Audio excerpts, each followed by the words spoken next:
is the third session of our 1000 Lands game.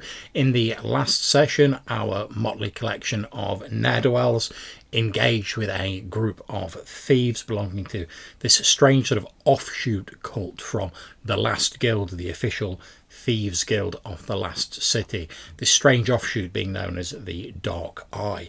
Said vagabonds had previously robbed Silas of most of his gear while he was sleeping rough on the streets after their first excursion beyond the magical protections offered by the Last City.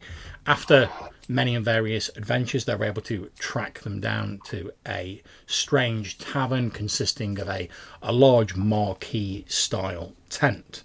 They were able to locate the cart that the thieves had out the back with their ill-gotten gains on, planning to take it to their hideout, which they believe to be a castle located in the Hoon Hills. They were able to knock out the two people on the cart using the Blue Lotus poison purchased by Willava. After doing this, they were able to liberate Silas's gear and all the assorted goods that the thieves had, and Willava dropped them off in a fairly sort of downtrodden part of the city, and then they pushed on out of the city, planning to track down the lair of this strange cult, the Dark Eye. On their way there, they met seemingly a madman who was babbling about a forest changing people and being bigger on the inside than it was on the outside. Then this person underwent a horrific transformation into this lycanthropic wolfman-like creature. They were able to defeat this creature, dispatching it fairly quickly, luckily before it could really tear into them, and then decided to make camp in the wilderness before pushing on to the Hoon Hills. And that is where we're going to start the game now. Now, obviously, Samson had hired a number of, I believe, men-at-arms, was it, that you'd hired? I think they're light footmen. Okay. I'll look up the term, but either way, they have a mail shirt, a sword, and a shield, I think. Okay. And how many of them are you hired? 5. 5. Okay. Not a problem. Okay, so we're going to start the game with you guys waking up in the morning. It's early morning. One of you will have just finished your watch. Obviously, these light footsmen, these hirelings, have also been helping out with the watches, etc. So, as you start waking in the morning, it's been a fairly uneventful night after the sort of events of the previous day and evening. As you wake up, you can feel that the weather appears to have turned bitterly cold during the evening. Like, even though you're in the sort of northern climes, the weather is extremely cold even for winter, which is what we're now in. As you wake up, you can see there's like a light frost gathered on the exposed surfaces. Your tents, for instance, the grass nearby. You can see there's like a low-lying mist hanging over the ground. In the distance, you can still see the Hoon Hills rising up in front of you, like a mile or two away. Off to your left, Samson, as you're getting up, and the rest of you eventually will also notice the sort of like the silvery glint that you saw previously in the cold winter sun. You can see this like silvery glint just over to your sort of southwest. And you know that sort of ahead of you, somewhere in those hills, is apparently the lair of the Dark Eye. Over to you guys as you all wake up. I'm quite keen to see the silvery flash, just because if we start heading for the fortress, if the silvery flash is dangerous, it could be behind us. I'm not a fan of that. And we can head up from there either way. Just like go to the silver flash first, and then head towards the fortress. Or do we want to even like go beyond the hills and like approach the fortress from the southwest? Or I think it wouldn't hurt to loop round. I thought we didn't we think that that silvery flash was like a lake or a body of water? It's possible. It's difficult to tell. It's obviously on the other side of like the hills, and until you sort of like venture into the higher land, I mean, you're in the lowlands in front of the hills at the minute. Until you sort of get a higher vantage point, you won't really be able to tell what it was. It could be water. Literally, all I said is you saw like a sort of silvery flash originally as the moonlight went across, but now in the sort of freshness of the winter sun, as the mist sort of starts to clear as the day wears on a bit, you can still see that silvery flash occasionally as the light catches whatever it is. Yeah. I think last time either myself or someone else voiced the opinion that it could like be a statue, maybe, or some other monument. Suggest that, yeah. Well, we could swing round that way, couldn't we? And take a little look. Well, let's certainly head up into the foothills and see what we can see. Okay, as you're discussing this, one of your footman, your hirelings, walks over. He's been sort of like warming himself by the campfire. When you guys woke up, they'd already sort of set the campfire, etc., to like keep the camp warm.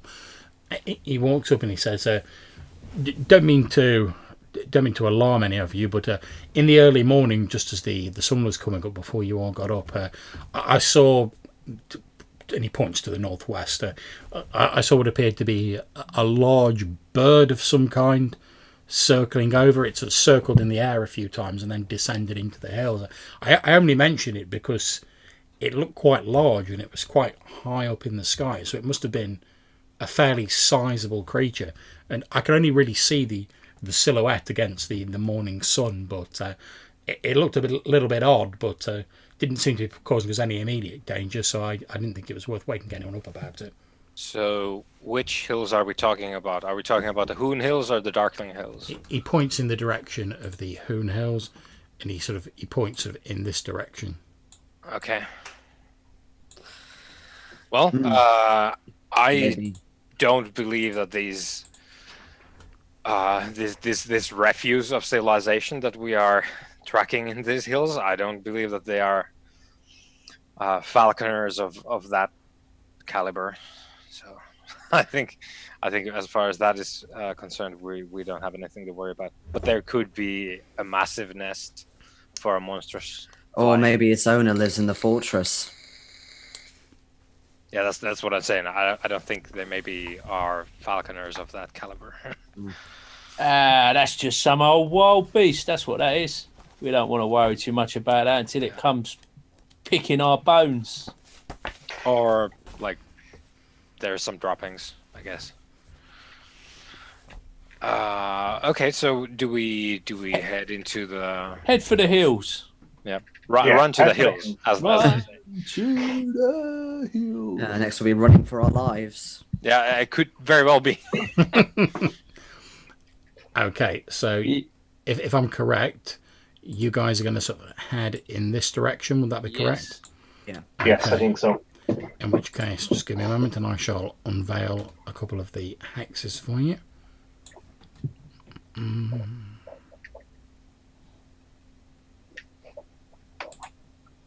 If I can remember how to do it. Also, a correction. They were heavy footmen that I hired. Oh, well, that makes all the difference. Oh, yeah. Are they heavy because they're wearing new rocks? I don't know if they have new rocks, like in this timeline. They might be some like knockoff brand. Because like Civilization folded, so. Okay, just give me a moment. I must be getting old, man. I don't even know what new rocks are. Jesus. They're like Doc Martens. Can I afford to know? That's the question. I've seen plenty of guys older than you wear new rocks. Have you? Oh yeah. Okay, so I've revealed the hexes. Feel free to start sort of move, whichever one of you wants to move the actual sort of token. Okay, so as you start heading up into the Hoon Hills, like I say, the weather starts to warm up a little as the day progresses. The ground is rising steadily, the hills becoming steeper and steeper, until eventually you're sort of stood on at a fairly sort of high vantage point. As you look around to the south, you can see that as the Hoon Hills sort of taper off to the south, you can see what appears to be thick coniferous forest.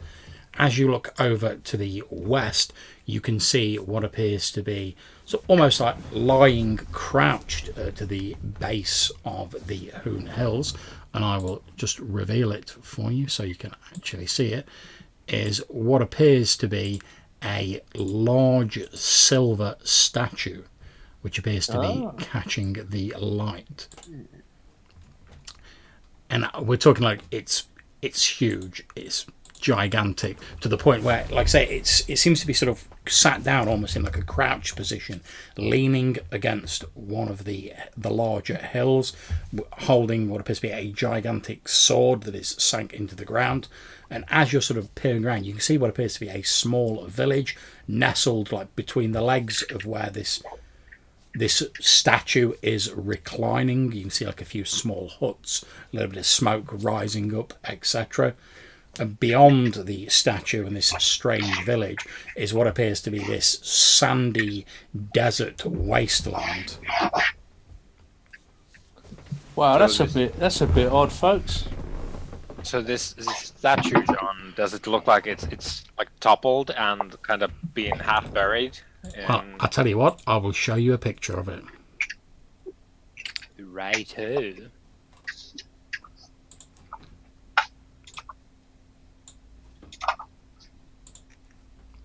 Ooh, okay. There you go. I'm hoping you can see that now. Obviously, I've just put your tokens on there in case you needed to click on them. You can see this gigantic statue resting against the hills, huge sword sunk in the ground, and at its feet is what looks to be a small village. You can't really see any details of the village beyond like there's a few small houses, a bit of smoke coming up due to the distance. Wanna go meet these people? Yeah, I think we should definitely check it out, see if they're friendly. Okay, I shall move you back to the main map so you can. That is quite an intimidating structure. Yeah, I think maybe it's. I say as we head down from the hills, it was probably built to. Like, I don't think it's set. It was built there to like be a sitting figure. I think maybe in the previous centuries has moved. Moved? What, a statue moved? What are you? You've been on the drink? You find this incredible, while we've slain a man.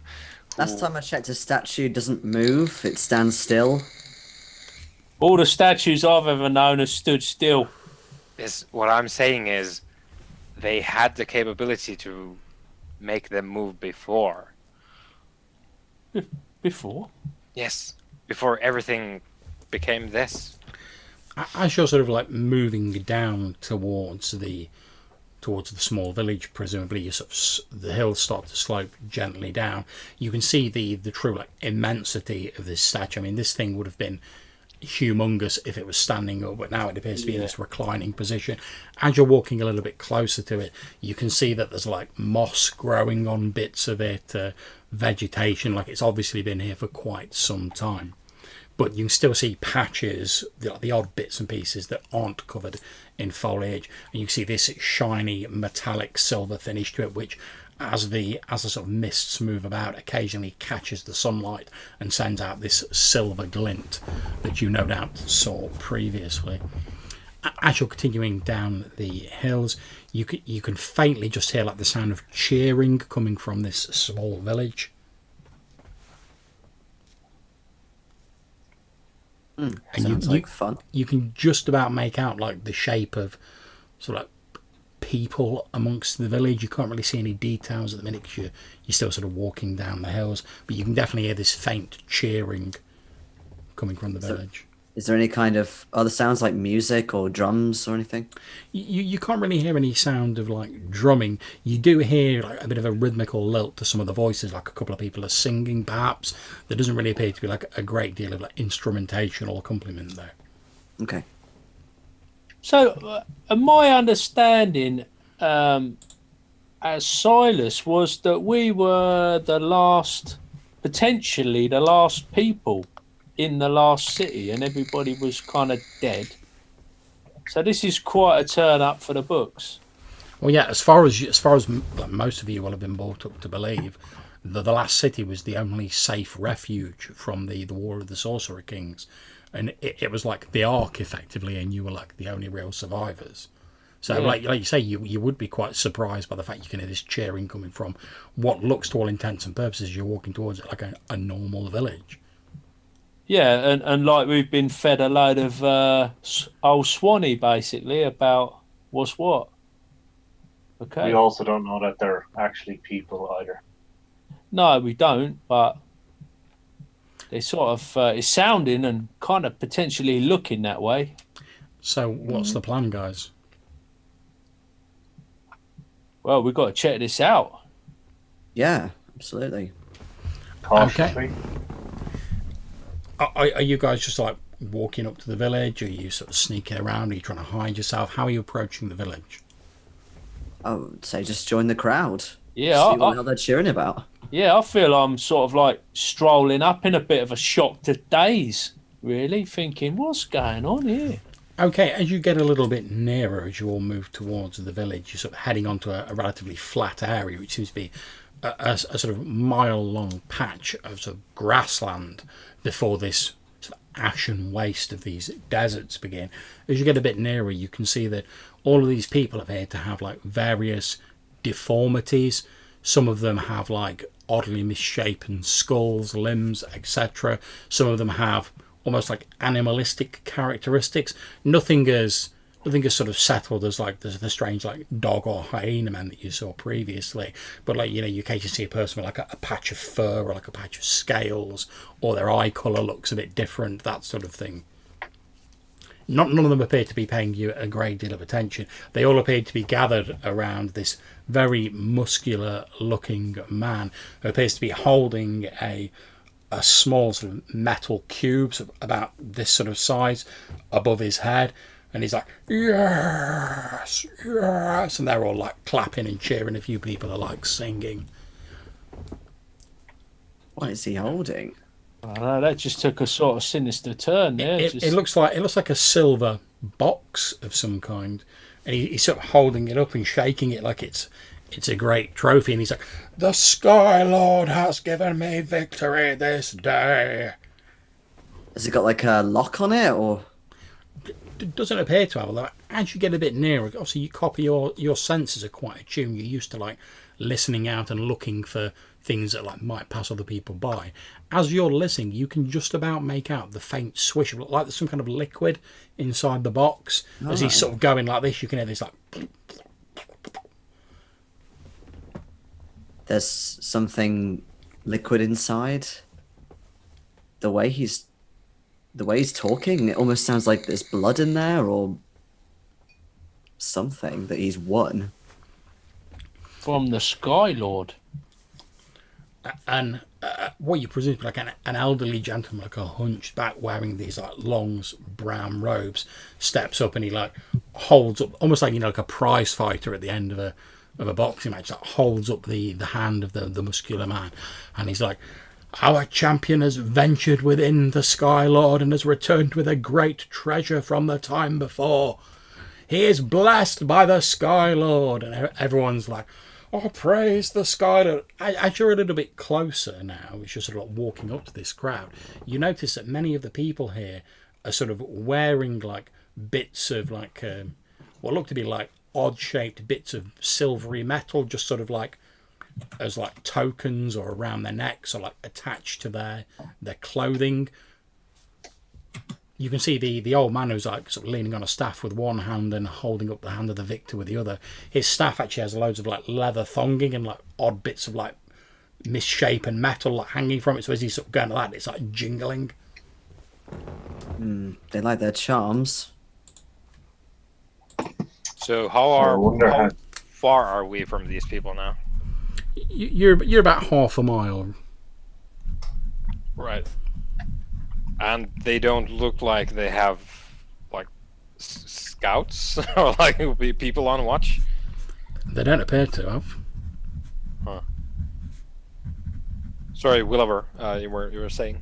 I would say it sounds like they're obviously venturing into the statue and coming out with parts of the internals. As you're sort of having this discussion, you see a couple of these sort of misshapen people. If you've ever seen like the old monster mongrel men in like AD&D, they're a bit like that.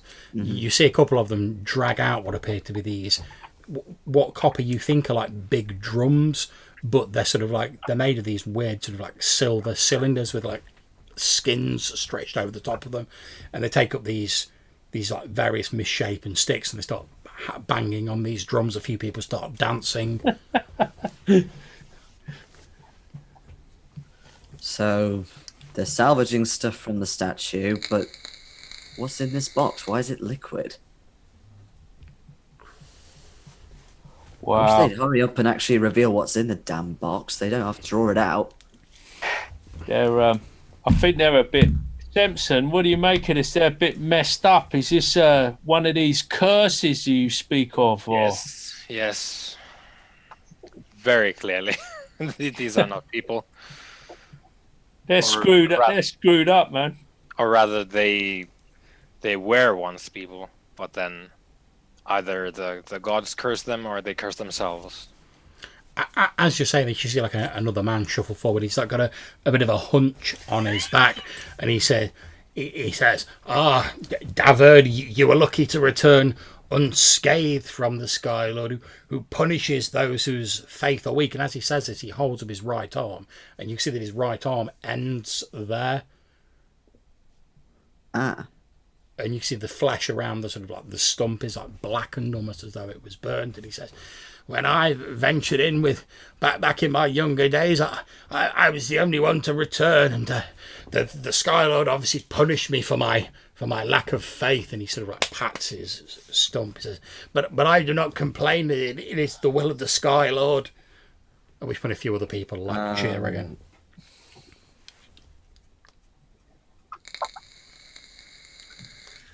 Whatever makes him feel better. Could be some interesting stuff in this, Sky Lord. Yeah, no. I'm see, not getting my arm burnt off. You see the muscular man like puts down this like metal cube he's holding, and the old man sort of with it passes his staff to him and then like bends over it. He appears to be like doing something with the metal cube, but his back's to you, so you can't really see what he's doing. But you can hear like this noise. This seems all very ungodly and unnatural. Well, whoever this Skylord is, he's a bit of a dick. Well, I think they're talking about their statue, aren't they? Yeah, I think the Skylord is the statue. It might be a statue of an actual deity. Because it's very big and very ornate. As you're saying this, the old man steps away and he realizes he appears to have like somehow removed the top of this silver cube and put it down next to it, and he's like, "Now all of you step forward and receive the blessings of the Skylord." And he like puts his hand into this metal cube, and when he brings it out, you can see that it's covered in this like viscous black substance, and all the people start crowding around him, and he like dabs a bit of it on their forehead, and they're all sort of cheering as they get this like black smudge dabbed on their forehead. You can see like a few bits of it like run down people's faces, like this sort of viscous liquid. And they're all the people are like cheering as he and sort of like pushing to be at the front as this old man's like, "And we are all blessed of the Sky Lord," and like basically like, dipping his hand in and like slapping some of this like black stuff on people's foreheads. Is that oil or something? Yeah. It does look a lot like oil, yeah. Same sort of viscosity. Have we any knowledge of oil? Yeah, I mean you've used lanterns, etc. So you know what oil is. These people. This is like sump oil, though, isn't it? it does look a little bit different to the oil you're used to, but like you say, you see like there's like, without putting too fine a point in it, there's like bits of like crud in it. Yeah, it's like some. But the way these people are reacting, you hear one of them be like, "Oh, I've been touched by the blood of the sky god." The carcinogenic sample. So I was right. It is blood of a type. How many people are there in the village? You can see 12 people at the minute. Okay, so not that many. I wonder what brought them here. Why they're here? There's literally like half a dozen houses. It's a very small hamlet. I think it's probably just the statue. They see it and then congregated around. Yeah, I don't think, or it could be an actual divine monument, or it could have been. Obviously, it's not anymore, but it might have been an actual monument, and that there might be some divinity left in it yet that drew these people here. But obviously, this is not a divine display. As you're sort of continuing this discussion and walking a bit closer, one of the people turns around and like catches sight of you, and he points in your direction, and he's like, Bibble, strangers. At which point, like everyone's like, and like turns around to look in the direction that he's pointing. They don't like immediately like leap for weapons or like any sort of tomfoolery like that, but they also like draw back a bit, and they're like watching you sort of cautiously. Very wise to be cautious. I just put up my hand, kind of thing, and I look to Samson for like like a cue as to what we're doing next. Like you've got all the chat there. Speaking of going for weapons, John, are they strapped? You can see are they carrying? You can see like a couple of them have like daggers, but again, rather like their clothing, they're made out of just like serrated bits of metal, like a bit of leather thonging around. Shivs. Yeah, there's a few of them with like shivs, but there's no one like holding like longbows or like They're halberds. not tooled up. Yeah, it's like the normal sort of like utilitarian knives you'd expect like a peasant to carry for like cutting their meat, cutting for their living. bread. Yeah, it's a tool rather than like a sort of weapon. Yeah. So I'll hold up a hand and just yell out, "Hello! Who speaks for you?" Inspired, okay. mate. That was inspired. At this point, can you make me a charisma roll? Don't forget, you'll need to click on your token if you're using like the macros. Oh yeah, because we have the macros. I was looking at the sheet because there's a button for those as well. But there we go. And then, well, I'll actually try to roll off the sheet here. So charisma. 20. Okay. Oh, what is this?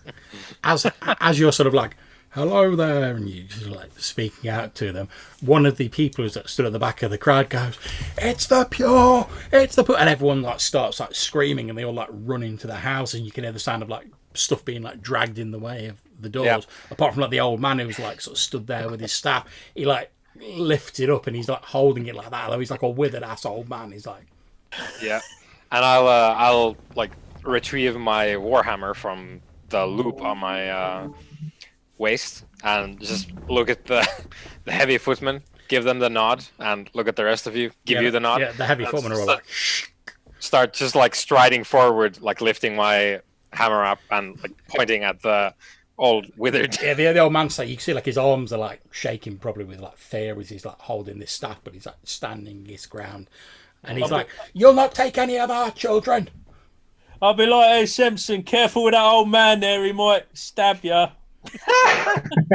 just watch me standing die. there laughing.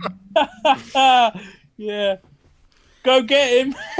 Yeah, we could just tell him that we're not the pure. There's only one of him. Yeah, he's still stood there and he's like, "You'll not take any of our children, you pure devils." I mean, that muscular guy looked a lot more pure than we do. So everyone went inside, right? Except for the elder. Yep. Everyone pretty much legged it apart from the old man. He's not very mutated though, is he? He's just lost his arm in some sort of like laser related incident. He's not the one who lost his arm. He's just Oh. like a bit hunched and like withered. Although as you get a bit nearer to him, Samson, you can see that his eyes actually look like cat's eyes. Oh Christ! Mhm. I'll take it back. Yeah, as I noticed this, like I just like scowl at him, and if he's like holding the staff like out to me, like "Oh, back you devil!" Yeah, pretty much. It looks more like he's trying to like ward you off with the staff rather than like he's Yeah, about to yeah. hit you with it. It's just like get back. Yeah, I'm gonna try and like basically disarm him, just like hit the staff with my warhammer. You don't even. He's an old man. You don't even have to make a roll for that. You just like And the staff like flies out. Yeah, The staff like flies such a out of his hands. goodie. You see him sort of like backing off, and he's like holding up his hands as though he's expecting you to like stave Robbie's his face. pension money.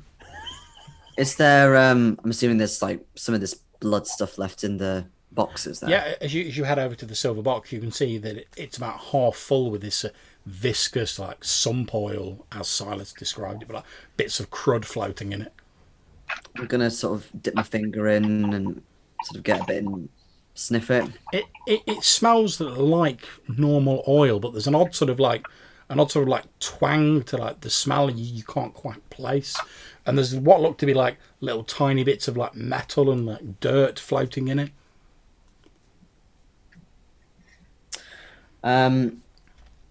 Okay. I actually step back a little bit and I take out my tinderbox. Yeah, And, no problems. Well, if this is a godly blood, it's gonna burn a nice color. Let's put it like that. So I'll strike a flame into the box and see what happens. Okay, you light it, and as with normal oil, it catches fire. Thick black smoke starts to plume up as like, the fire licks on the surface. You can see that there is a strange greenish tint to the flame. What do you make of that then, Samson? The old man's like, devilry! No, that's just what happens when you set oil on fire. I'm gonna like shove him down so he doesn't. He's like, go- oh! And yeah, and crumples to the floor. I'll just say to the footman, just like watch him, and if the others like try something, You see like a few people have like opened the doors a crack and they're just like peeking out, but like every time you try and look at a door, it's like, and they like duck back inside. yeah. So I just tell them like watch this guy, and if the others try anything, you can just like threaten to like chop his head off or something, and I'll go watch this like oil fire. Okay, it carries on burning. Like I say, you see the flames are pretty normal, but round the edge of the flames there's this odd sort of greenish tint to the fire. And there's a straight now that after it's been burning for a bit, there's like this strange sort of acrid smell coming from it. It almost reminds you a little bit of like rotten fruit, although not quite. It doesn't copper. It doesn't smell like any sort of holy oil that I've ever smelled. No. It's probably, I think, if they take it from there, and I pointed at the giant statue, it's probably serving some other function, and it might be very old. So it like the original purpose might be lost altogether by the simple fact that the oil has decayed and become contaminated. So this might be useless for us, but at least it burns. So there's that. Yeah. Is it obvious whereabouts they're going in and out of the statue? Well, now you're sort of looking at this huge statue, you see that where it's sort of lying, like almost in like a crouching or seating position, you can see that on the right leg of this statue, so where the right foot meets the ground, there's this large hole in the substance of the statue. You can just see blackness beyond it. That seems to be the only entrance that you can perceive at the moment. John, I'd like to. sorry, go. I was just like to go over and examine it in a little bit more detail. Okay, that's not a problem. You walk over to it, you peer in. It's very dark inside. Do you have any form of like illumination or? I have a torch that I can light. Yeah. We have a giant silver box. Just carry around burning oil Just boxes. drop it in. Yeah, you can see now. Okay, so you light your torch and hold it in, Willava, and as you look inside, you can see that the interior of this statue appears to, unsurprisingly, be made of the same sort of silvery metallic substance as the exterior of it. And as you peer inside, you can see what appears to be a series of cramped passageways. There's odd sort of metallic shapes sticking out of the wall at irregular intervals. It looks very cramped and very sort of tight in there, but you can see there's like myriad sort of little passageways snaking off, and actually upwards they appear to like head up into like what will be the leg of the statue. Okay. What does the floor look like? The Is there floor, anything on it, or the floor is made of it's just plain. It's made of this metallic substance. Every now and again you see like a bit of the metal that appears like twisted as though it's like buckled or bent, but you can't really see more beyond the sort of range of your torch. I think we should go in, guys, and see if there's anything interesting. Before we talk about that, what do we do with the locals? Because if we go in there, they might lock us in and fan the poison smoke in and kill us. Well, I was just gonna say, John, I'm gonna when the old man gets knocked over, I'll Silas. He feels a bit sorry for him. He's just gonna help. Sort of say, oh, don't worry about the other guy. He gets a bit serious now and then, you know.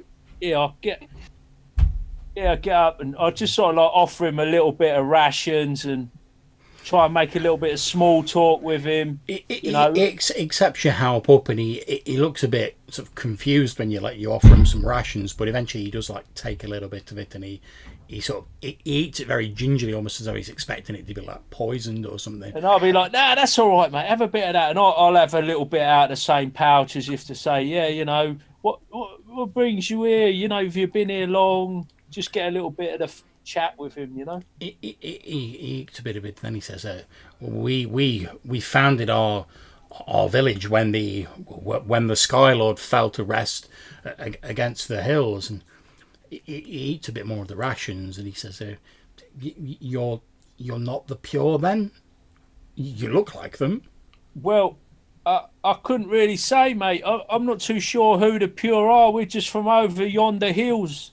We thought we were the last of the folk from around these parts. He looks bewildered, and he's like, but there's nothing over the hills. Yeah, well, that's what we thought. We've come over here, and I was a little bit surprised to see you, to be fair. And not to mention this Skylord you've got here, and you say you saw him come to rest. What, he was moving about, well, no, it was before my time, but we have stories in the village about the Skylord coming to rest. Stories of a great battle, and then the Skylord came to protect its people, and then his job done, he sat down to rest until he was needed again, and then he turns to like the sort of closed doors of the hut, and he's like, everybody come out, they're not the pure. At which point, like, a few people start sort of like gingerly opening their doors and sort of shuffling their way out. Like I say, all with these various deformities, they all start sort of like shuffling their way out and sort of like cautiously like moving towards you. Like I say, so can you tell us a bit more about these pure folk? I don't know these stories. Perhaps you could enlighten us. The muscular man who was sort of like holding his hand up earlier and bought the silver box steps up, and in a gruff voice he says, the pure are devils. They come to steal our food and our children in their sky city. In their sky city? He looks at you like he's surprised you don't know about them, and he's like, well, I would have thought, being so similar to them, you would have at least heard of them. Nah, Watch mate. it. Nah. And I look around at the pure sky. What? So we've got moving statues, we've got floating cities. What next? Well, this is quite a turn up for the books, me old mate. The pure. I don't know. Have you've seen the pure, or is this in? He's like, yeah, I've seen them. Yeah. Where'd they? So they float. Where were they here last? He says, oh, it must be 3 years ago. Oh, well, that's not that long ago, is it? No, and they took some of our people with them then, and some of our supplies. They come in, take, and he sort of spits on the ground again. They come in, take whatever they want, and then they're gone again. There's nothing we can do about it. We don't have anything that can stand up to their magic. And these cities, are they big, and do they? What are they like? Flying things? Sounds like they're in the air. Yes, they move through the air like a bird. Ah, Like a bird. A big bird, obviously. Well, like a big city, he says. Oh, like a big city. Well, you'll have to excuse me. This has all come as a little bit of a surprise to me. I mean, flying cities, big silver men. But anyway, says the gruff voiced man. What about where you come from? We've aside from the pure, we have not seen any people who look like you before. Well, we're from the what we thought was the last city, or that was what we was led to believe. He looks at you blankly when you say that. It's not all that far. It's only over the hills there. You might have a few troubles getting there, but Again, he sort of shakes his head a little bit and looks at you, sort of bewildered, and he says, "But I've been over the hills. There is no city there."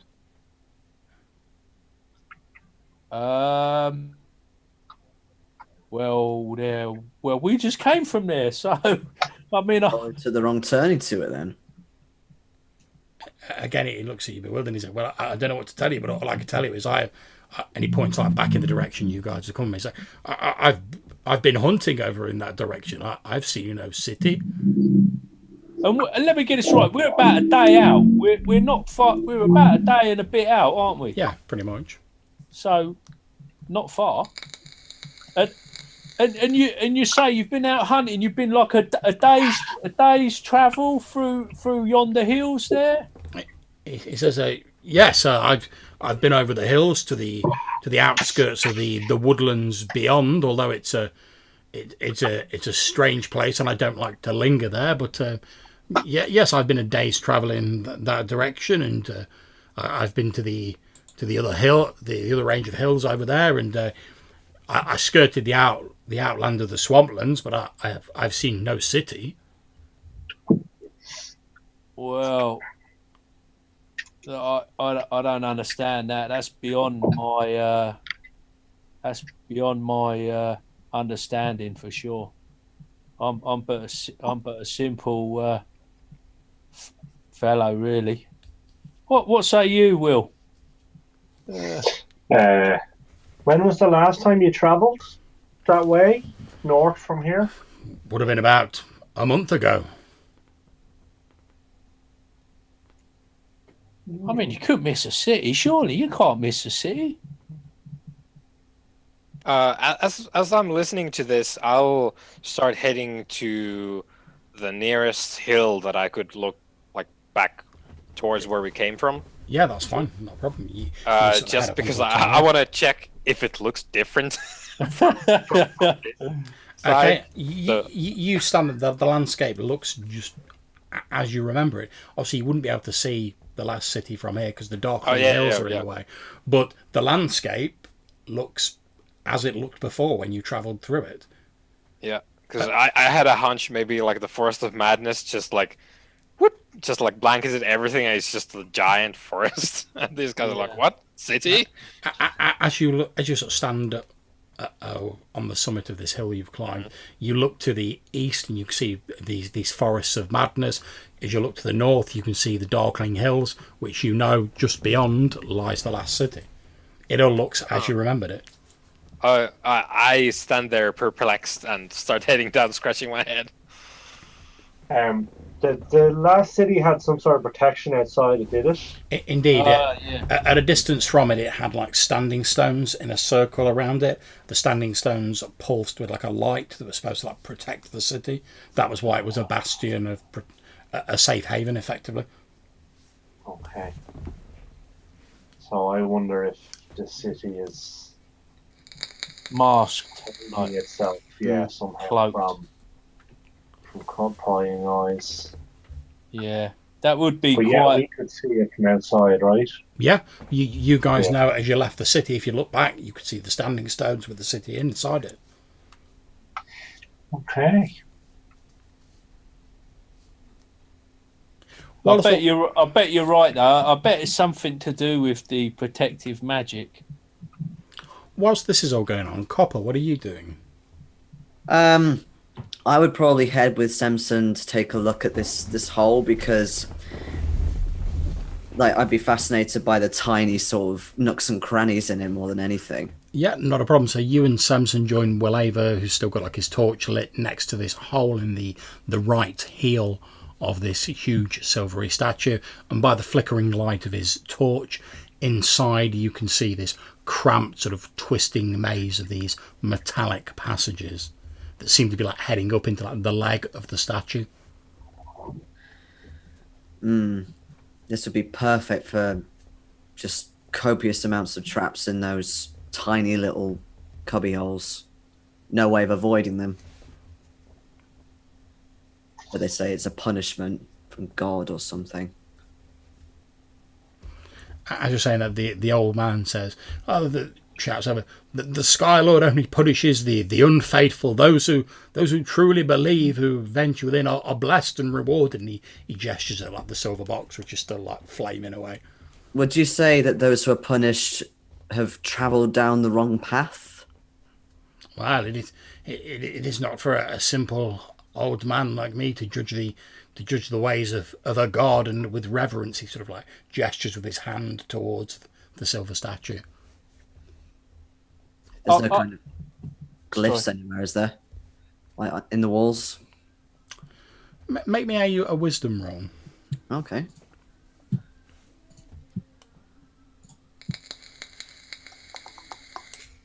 What does the in-bar tick mean? I see. Yeah, never mind. Just worked it out. Okay.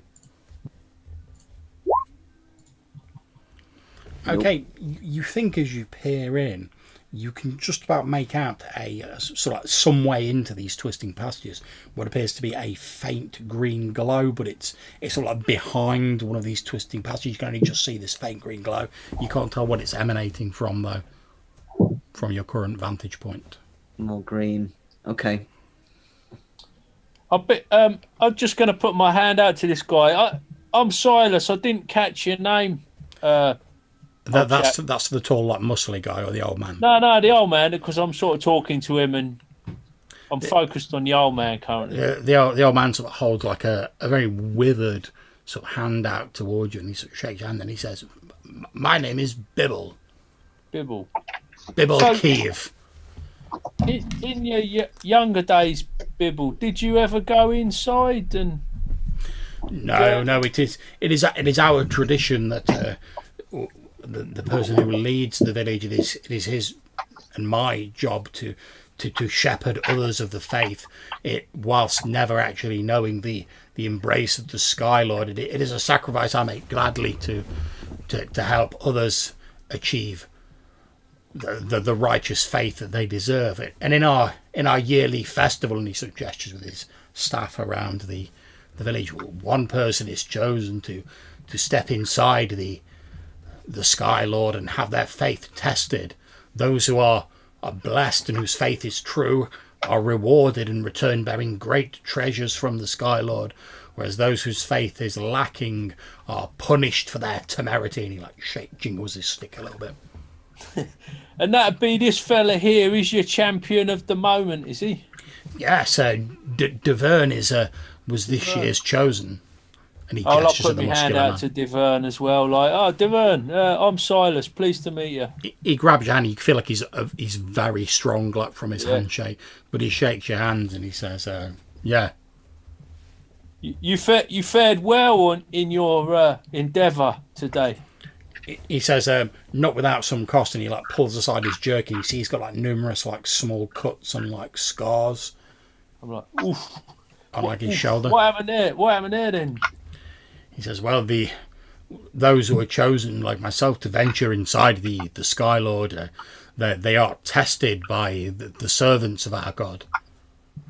They must prove that their faith is worthy and they are worthwhile of the blessing of the Sky Lord." The servants? Yes. Tell us more about these servants. He says they are as the Sky Lord is, many of limb and strange of purpose. What one more is there to tell? Yeah. What more? Yeah. Whew. Wow. Yeah, that sounds well. You did well there, brother. You did well. Indeed, the floors of the Sky Lord's temple, and he gestures again at the statue, are littered with the bodies of those whose faith was lacking or who were weak in their faith. Yeah, I'm a bit concerned. My companions seem quite eager to have a little mooch around. Would that be okay? I mean, is that a problem for you? It is not a problem for me, says Deverne. Whether it is an issue for the Sky Lord, only he can judge. Well, of course. It is not my place to doubt the will of the great Sky God. Well, presumably we've been sent here for a reason. Indeed, the Sky Lord works in mysterious ways. Indeed. Yeah, I feel I'm getting a drop of this, guys. I scowl with disapproval at everything. I'm just like, just get back in the hole. Get back in the hole with you. I just roll my eyes. Back in your box. I've got this covered. Yeah, don't ruin it now. Yeah, I'll just nonchalantly poodle over to this hole where the rest of the guys are then, and yeah, no one makes any move to stop you. Yeah, I'll just give them the nod. Oh well, I'll see you around in a minute. I'll go and see what's going on over here, kind of, and sidle off. Yeah, absolutely fine. Like I say, no one makes any move to interfere, and you join the others by the hole into the Sky Lord. After you, Copper. These fellas are off their rockers. They're off their rockers, guys. Mm-hmm. So we determined very small areas of movement, green stuff. It's a death trap for sure. Oh yeah, I think it's a load of rubbish. All this faith stuff. If you get in there at slightly the wrong angle, something can take you straight off. Curtains.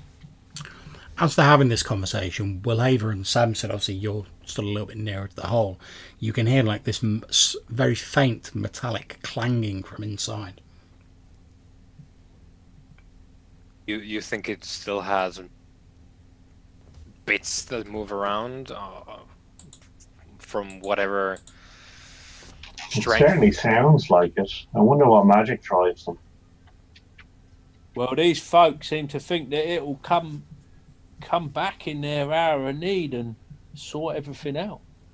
I mean, and I'll press my ear against the structure itself, just to feel if it vibrates and just to listen to the noises. And I was like, well, if there's still power that lingers here somewhere, it might well come alive. Okay, can you roll me a d20, please? Okay. D20. It is a 17. Okay, so Samson starts to say that, and he gets about halfway through the first sentence, leans his ear against the metallic structure of the sky god, and suddenly there is what appears to be this flash, and briefly what appears to be a sheen of some sort of energy covers the entire statue, and as the flash clears, you see Samson hurtling through the air away from the statue. I'm just falling into the hills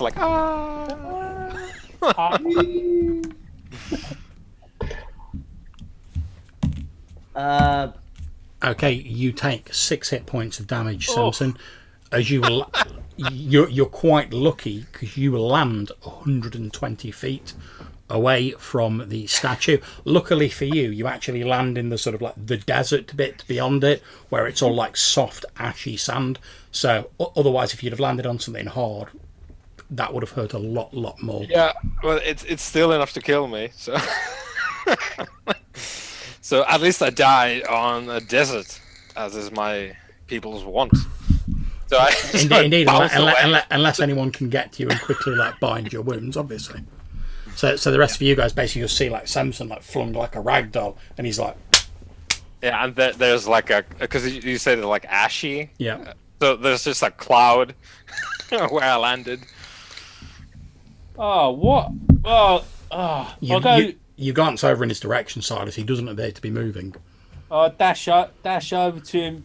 Samson, what are you doing? Okay, you sort of slide next. You can see he's lying on the ground. His eyes are shut. His mouth's opening a gape of surprise as he's What? If you want to bind his wounds, you can roll a d4 to see how many hit points he gets back. Yeah, I'll try and rescue him from his tomfoolery. Okay, so that's just a. So you start ripping off your bandages and etc. Okay, you're on 2 hit points, Samson. So you wake up obviously feeling none too clever to find Silas sort of bending your limbs back into the right shape and bandaging up some of the cuts and abrasions you've got from this ash. Putting him into the recovery position. So was that electricity or just a repulsion? It seemed for a moment that the entire outside of the Skylord was lined with this very close-fitting field of some sort of energy, perhaps magical, perhaps electricity. You don't know, and then you just felt as if someone had picked you up like a rag doll and just gone. Yeah, mainly I was just going for do I still have body hair or am I just a... There is a singe mark down the side of your face that you leaned against it. Yes. I was going to suggest we climbed up the outside, but I'm revising that strategy. I don't know if we should go inside. No. I don't think it's probably the best course. That was not bad faith. That was extremely bad timing. As you're sort of bringing, you're sort of escorting Samson back to the other side, one of his arms over your shoulder, helping him along. The old man's I'm sorry, I should have warned you. Only the sacred entrance is permitted for people to pass through, and he starts rummaging around in his robes, and then he takes out what appears to be a small box with sort of bright colours and strange writing on it. The writing doesn't mean anything to any of you guys. You see it's got a very very very small silver disc in the top of it, and he sort of holds it out to you, Samson, and he's like please. Like I said, the box is sort of big, and he hands it over to you. I'll take it and I'll just look at him what is this? As you take it off him, you can hear there's liquid inside it. I don't need more of that oil. No. This isn't oil. This is the blessed nectar of the sky god, and he points at the tiny little silver circle on the top of it, and he goes. And I'll put my finger in it? Okay, you press your finger on the silver circle and it goes straight through the top of it. And as you sort of like lift it up, there's like a tiny hole now in the top of it. And you can smell like an almost like fruity smell coming out of it. The old man's like, And I'll just like Quattro. I'll just like point at my mouth like, huh? He nods. Are you sure? Because it hurts here. Oh, like gesture towards like the burn. He's like, yeah, please. Okay, Silas. I want you to kill everybody. If What? this is The old poison man's and I like, die, if this is poison and I die, I want you to kill everyone. Oh, okay. You'll be all right. And I'll Look on the bright side. Be I'll optimistic. I'll bless myself and take a chug. okay, roll me 2d8. I don't think the Sky Lord approves of your religion, Samson. Okay, 8. you regain 8 hit points. So as you chug this liquid, it tastes like the most heavenly blend of different like fruits and some odd tastes you're not familiar with. But it feels very cool, very refreshing, and as you're drinking it, you almost feel like the vitality sort of like flowing back into your limbs to the point where you're able to like stand without Silas supporting you, and you still got like a little bit of a scorch mark, but it's no longer paining you quite as much. The old man's like, see, I told you, the blessed nectar of the Sky Lord. Where'd you get that from? Where'd you get that stuff? This is He really sort good. of looks at you curiously, and then he like goes and From gestures the at the silver Sky statue. Lord. Of Right. course. Yes, He says, yes. alas, that is all we have. It is rare that one of our champions returns with a container of the blessed nectar. What other treasures have you found? He says, we have found the blood of the Sky Lord, many strange things within it. We've found the blessed nectar, as we've said. We have found strange liquids. We have found small weapons. Many odd things, most of which we do not understand. Could we have a look at some of the things that you have found? He looks a little bit sort of awkward and uncertain. He's like, but we keep them in our shrine. We don't normally let. And he looks quite apologetic. He's like, we don't normally allow. And it looks like he's trying not to cause offence. So non-believers in the shrine building. I'm sorry. That is our way. Oh, well, that's understandable. Well, look, we're strangers, you know. It's not, you know. Perhaps we I'm sure Willava can peruse from a distance. He says, well, but I suppose there'll be no harm if I opened the door of the building and your Willava was to look in through the door, as long as you do not enter the building. Is that okay? Certainly. He leads you to like the sort of largest hut that you can see out of the 6, and he opens this door. You see the door is actually made out of what looks to be like a rectangle of metal that's just been like thonged on to like more normal structural supports. He starts trying to like open it, but you see he's struggling a bit because he's quite old and with it. He's like,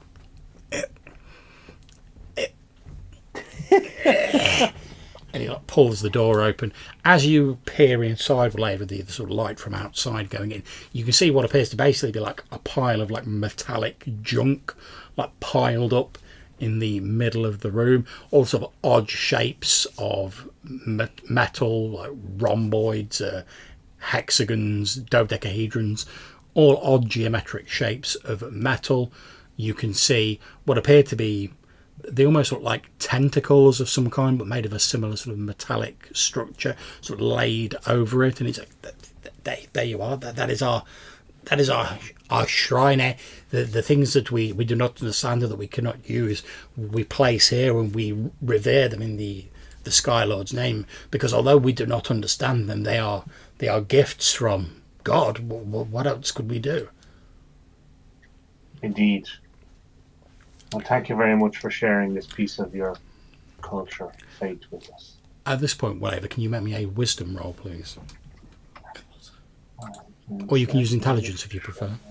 Your culture. Definitely. Where were those 20s when we were fighting that? Okay, as you're sort of peering inside, you can see sort of like on the top of like this scrap pile, for want of a better term, what looks to be like, it almost looks like the hilt of a dagger, perhaps, sort of sticking out of the top, but you can't see what it's actually attached to because it's like wedged into this pile of rubbish. So I'll ask him if he could show me what this particular item looked like. Would he be willing to pull it out for us? He looks a little uncertain, but eventually he nods and says, although I will only be able to show you, I will not be able to bring it out of the shrine. That would be a terrible insult to the sky god. And he sort of like does like a little bow in the direction of the silver statue.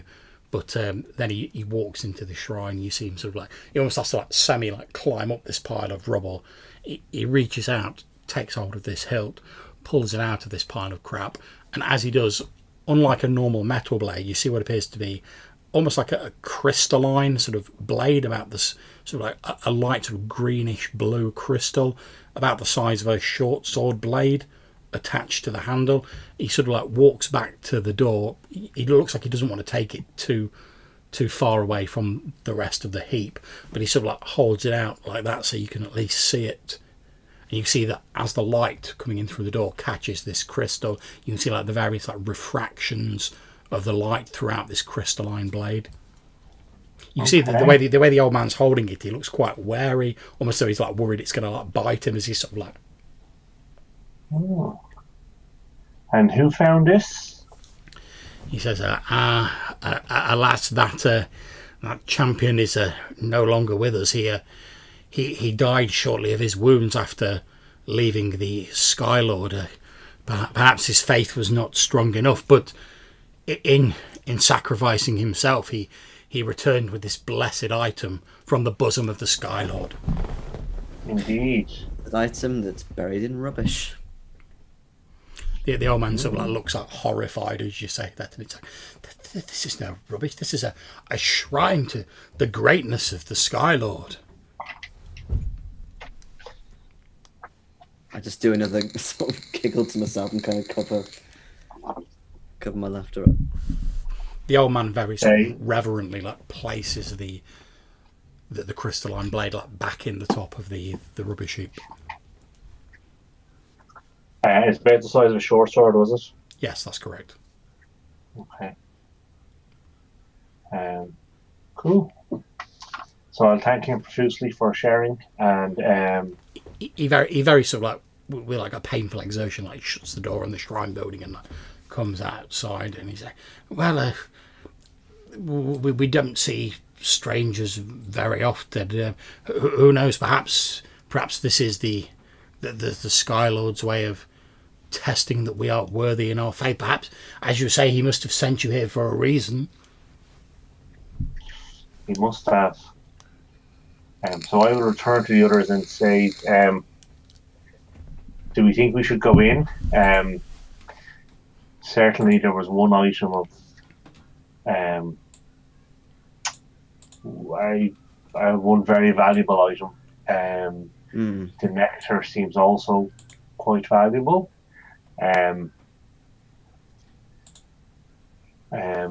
I myself am curious about what magic might have once allowed such a creature, such a statue to move. And if there are creatures inside who still move in such a way, I would be very interested to see. But it will be dangerous, and there may not be any rewards. Oh yeah, it will be dangerous in there. Well, their champion speaks of many armed guardians. But their champions are nowhere near as strong as you, Silas.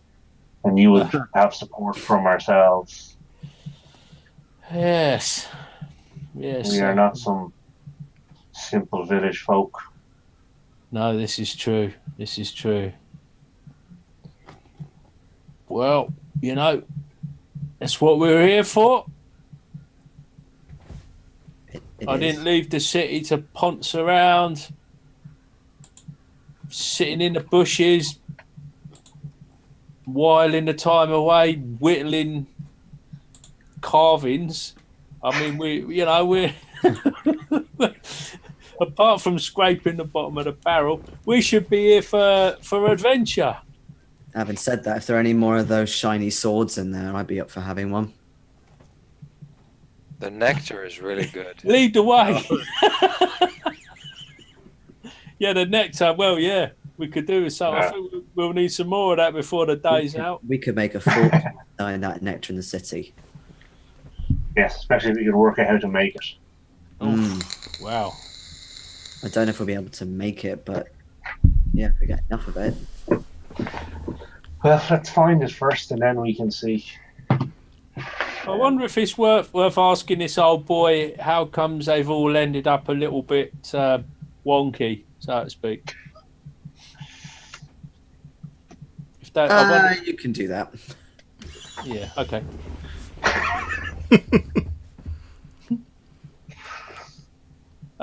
It just as we're sort of like making preparations, adjusting armor, etc., etc. I just sort of like nonchalantly mentioned to the old boy, not wishing to appear rude or anything, but I noticed a certain inconsistency amongst yourselves with regards to appearance. He looks at you blankly.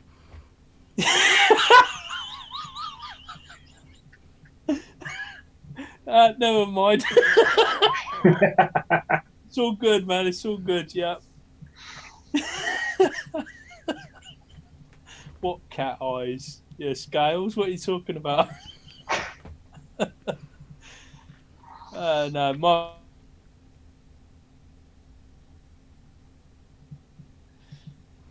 Okay, so what's the plan, guys?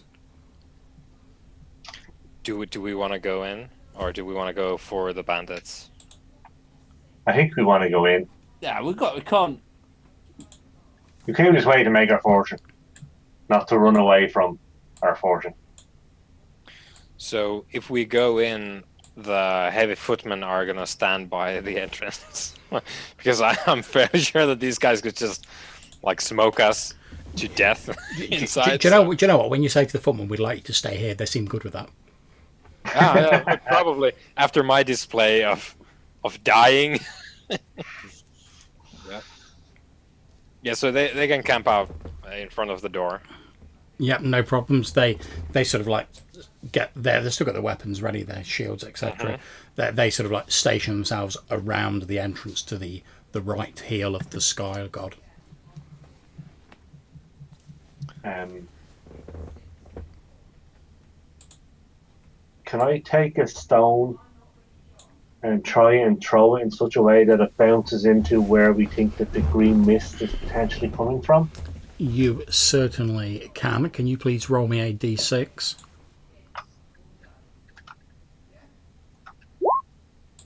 One. Okay, that's absolutely fine. You throw the stone, it skitters to a stop just on the sort of the very edge of your torchlight.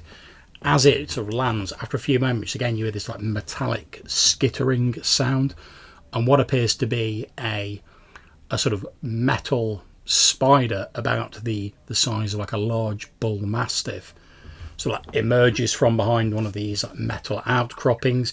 It heads towards the stone, and you see what appear to be like 4 sort of metal pincers emerge from the top of it, which pick up this stone. It appears to be like sort of moving it around and almost like examining it.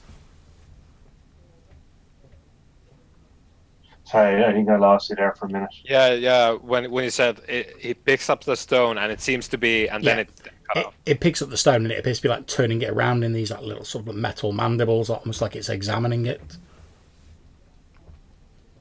Then how far away from it? It's like on the edge of your torch, so about like 30 foot in. Then it sort of turns around and disappears into the darkness. You can make its legs like as it moves away, sort of carrying this stone with it, and it disappears into the darkness. That's one of those guardians. Okay. We can take it. Time for our teeth to show what they're made of. I already know what I'm made of. Yes. As you're having this discussion, from like just beyond where this thing's just disappeared to, you suddenly hear a noise. Then a What? From inside? yeah, just where this like metallic spider's disappeared, you hear this.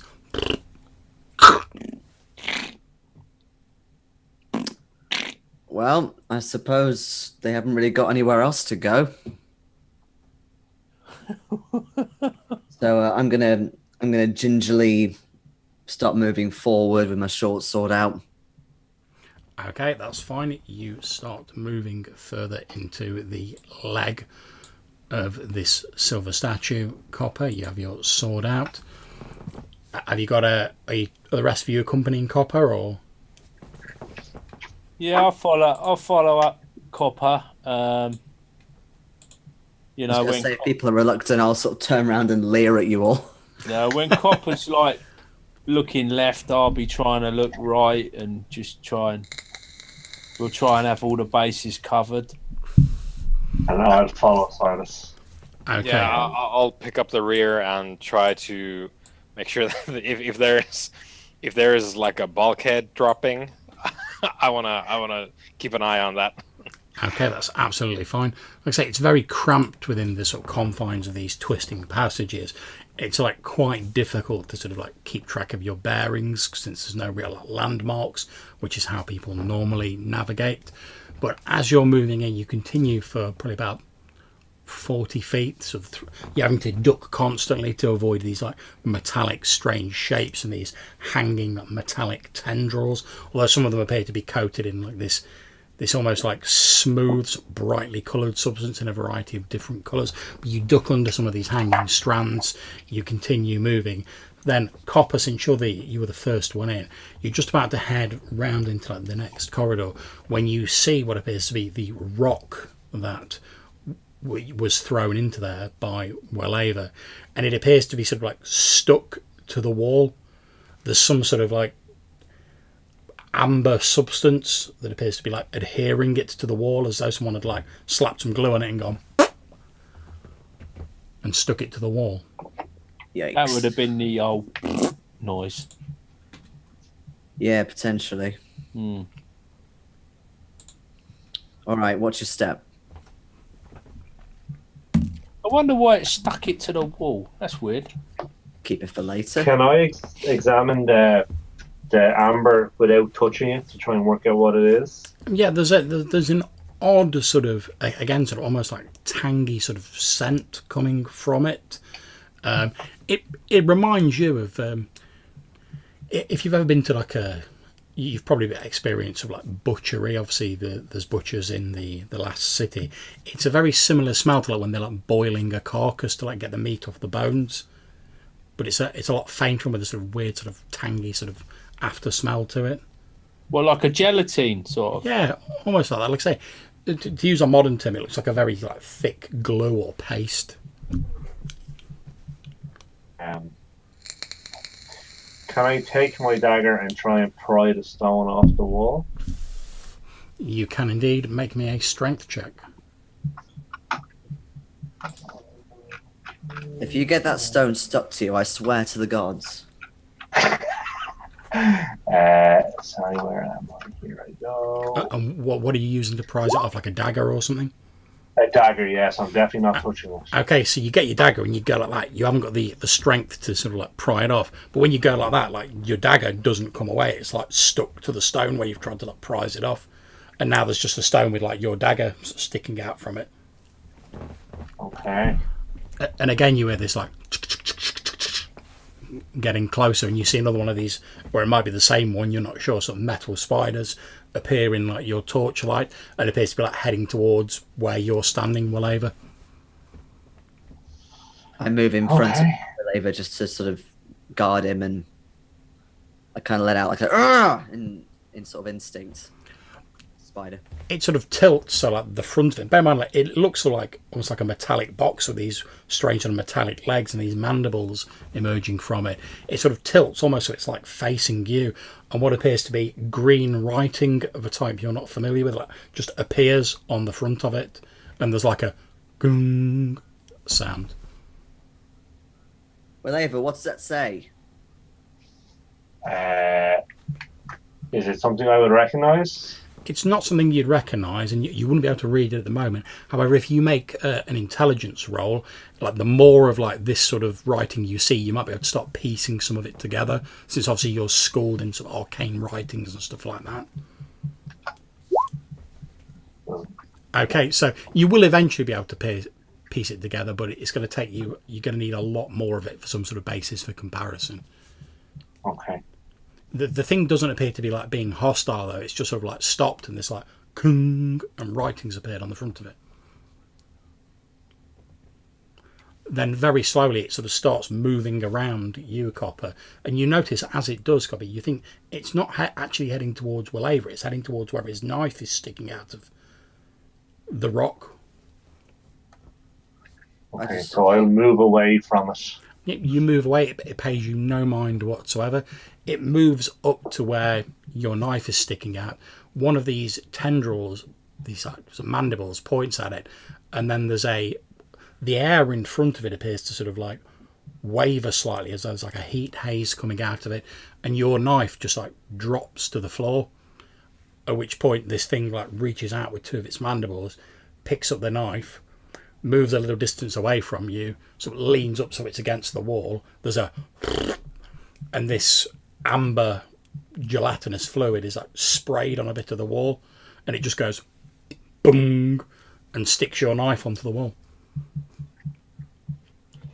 And is it trying to fill a hole, or is it just... It doesn't appear to be. It just appears to have like slapped it on a bit of a wall, and then it like turns around and starts like off into the darkness again. It's like it's just sort of tidying stuff up. Yeah, or hoarding things. Yeah. It's not bothered about us. I mean, it's not trying to stick us to the wall or anything, though. So. No, I'd be curious to what that writing was. Yeah. It's obviously trying to tell me something. Yeah. It disappears off into the darkness. You can still faintly hear the like as it's moving away from you. Whilst this is going on, what's Samson up to? What do you make of this? He's as much as possible not touching anything, because apparently that's not a thing you should do here. And it's just this is very much out of his wheelhouse. Like outside is where he'd actually like rather be. Inside his head, he just keeps like to himself and kind of mopes in the back, and it's like, if we were outside like beating up those like cursed people, like I would understand the context. In here, like he does not know about this stuff, so he tries not to touch anything, and he's kind of miserable in the back. He's like, oh, I could be like destroying cursed people, and making my way towards the fortress. But yeah, so he's just being mopey in the back. Okay, no problems. Okay, so what's the plan, guys? You've seen this metal spider scuttle off into the darkness after adhering Willaver's dagger to the wall. So what did you? I brought more. So what did you say you were doing, Willaver? I just said it's good thing I brought more. Oh, indeed. Always handy to have a spare. Yeah. So I guess we're heading on. Okay. Yes. That's absolutely fine. You all As long as Willaver is not too attached to the dagger. You all continue moving. You're getting to what you think, based on what you saw of the outside of this Sky Lord, must be like the sort of knee area of it. And as you're getting to that, you see like the passageway starts sloping downwards. And again, there's a slight sort of almost like greasy, like acrid smell in the air as you're moving. It's fairly unpleasant. And again, it's still very cramped, having to constantly like duck under things and step over things.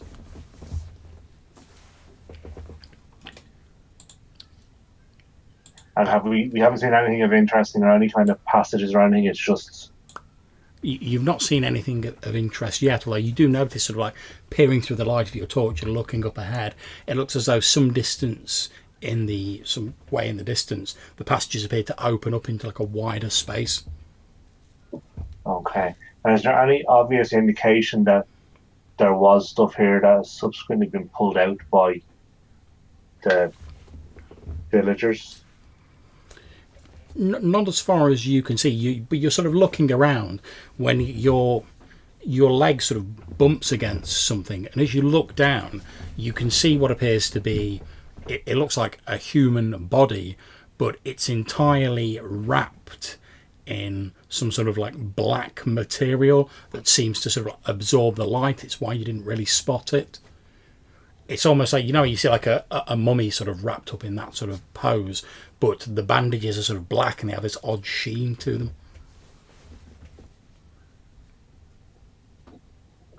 Okay. Can we see the face? It's entirely wrapped up in these strange black bandages, for want of a word.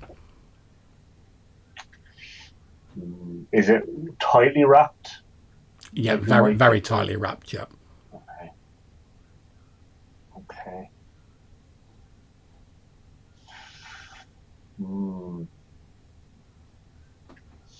What do you reckon, guys? Do we want to examine it to see if it's a villager? Or do we just leave well enough alone? I would be leaving it alone, I think. As you're contemplating this, again, you hear like a from the darkness, and what appears to be another, or perhaps the same of these metallic spider creatures appears, moves towards this wrapped body on the ground, like ignoring you guys. It reaches out to like a couple of its legs, picks up this body, and then with two of its tendrils, it takes hold of the head, goes like turns the head so it's like facing the other way, and then starts like withdrawing back into the darkness, like dragging this body with it. Wow. This place is giving me the creeps. Yes, it is. The old wives' tales didn't mention any of this stuff. I don't understand anything here. There must be treasure here though somewhere. We should just move on. Yes. And hope spiders. Yeah, let's look further into this. We haven't found anything that's an immediate threat to us.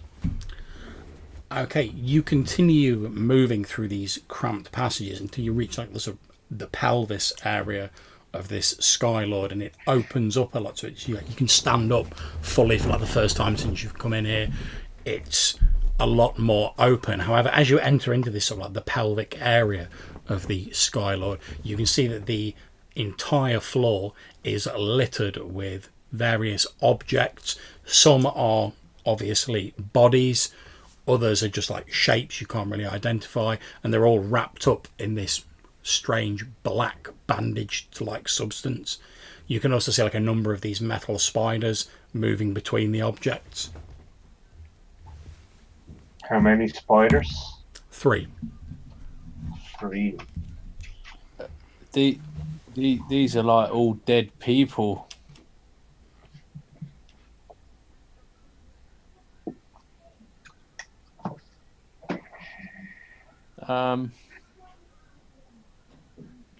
You see one sorry, go ahead. I was just going to say, can we see anything that could be a potential cause for this sort of catastrophe, as it were? You can't see anything that indicates how these objects, only some of which are bodies, came to be here. Although you may assume that since you've already seen one of the metal spiders like dragging a body off, perhaps others have like dragged these things here, and they're just like lying on the floor, sort of scattered all over the floor. Well, they said there was enough unbelievers that came in and never came out again. So, or people lacking faith or whatever. Are the bodies mummified here? Yes, every object that's on the floor, bodies and non-bodies, is wrapped in these strange sort of black plasticky like bandages. The spiders do. Is there any sense I can get out that they're magical, or is there any sense of magic off them, or anything I can work out about them? You're not sensing any sort of magical auras from them now. As you watch, you see one of the spiders sort of extrudes a mandible, heads over to one of the items on the floor, a body. It sort of jabs at it with its mandible, and as the mandible touches the bandaged body, there's like a bright blue flash, like a spark as it touches it. Then it pulls it back, and you hear this gung, and what appears to be like red writing appears on the front of the spider. And then it like moves on to another object, the writing disappearing off the front of it. Red writing this time. It was green writing previously, weren't it? Indeed. And this was a body, was it? It was indeed. And the green writing came up when it encountered us. Or the dagger? Or the dagger. No, it was us, wasn't it? Yeah, didn't it come up to us and like stop and rear up? Indeed, it sort of reared up, looked at Copper, the green writing came on, and then it went over and did its thing with the dagger. Yeah, so it's like a sort of a dead and alive thing going on there, perhaps. It's like scanned us or... Again, this same spider heads over to another one of the bodies, extrudes a mandible, touches it, there's another bright spark, and as it does this, you actually see the bandaged up body twitch slightly. Ooh. Does it show any writing? Again, you see like there's a gung, and you see the same red writing appear on it. Okay. Does the red writing look to be similar to the green writing we've seen previously, or can we... It's obviously different words, but it's the same language. Okay. Are any of the words, any of the characters in this language the same? Well, if one of you wants to make an intelligence roll, you can certainly see what you can determine. I can do that. Yeah, I'll prompt Will Ava, I think. I'll say, what's that? What's that?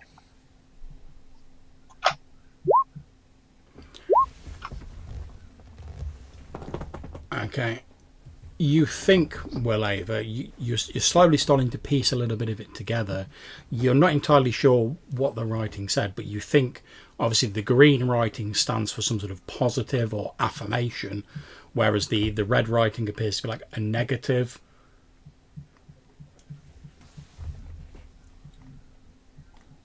Okay.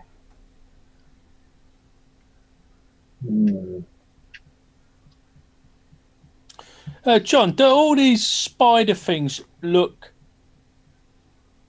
identical, or is it just a passing resemblance? They all look identical.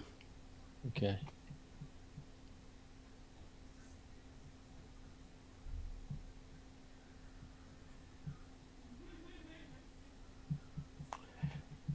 Well, Perhaps, can I perhaps approach...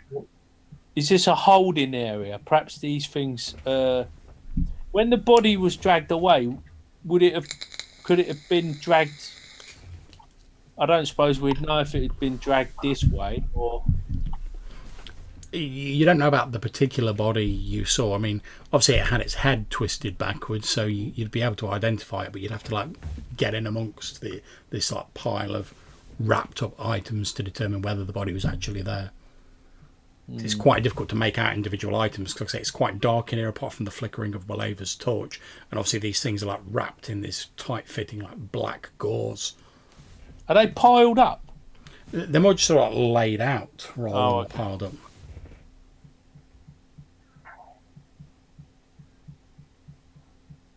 Can I approach one of the spiders? You most certainly See can. what it does. Okay. You approach one of the spiders. As you do so, like two sort of mandibles are extruded from it. One of them goes and like jabs out towards you. There's a little flash of blue light as it touches you. You lose 1 hit point. You feel quite a sort of a painful little jolt as it touches you. And then there's a gung, and like this green writing appears on it. Okay. Jeez. Well, steer clear of them, Will. My God. Yes, absolutely. Is there any other way out of this room? Okay, you can see that there appears to be a number of different passages leading this room. You expect from, you can see some of them appear to be sloping up, but you expect they must head into like the torso of the Skylord, whereas you expect if you continue through the passages opposite, you'll probably be heading into like the other leg of the Skylord. Torso seems more interesting, right? Yeah, I would say so. Yeah. As you listen to legs are the well cramped. as you listen to like the sort of passages that you think are heading into the torso, you can hear like a slight sort of like hissing and clanking noise coming from that direction. Okay. Is that the clanking noise we heard before? You mentioned a bit of a clanking noise. It sounds similar, yeah. It's just like Kum.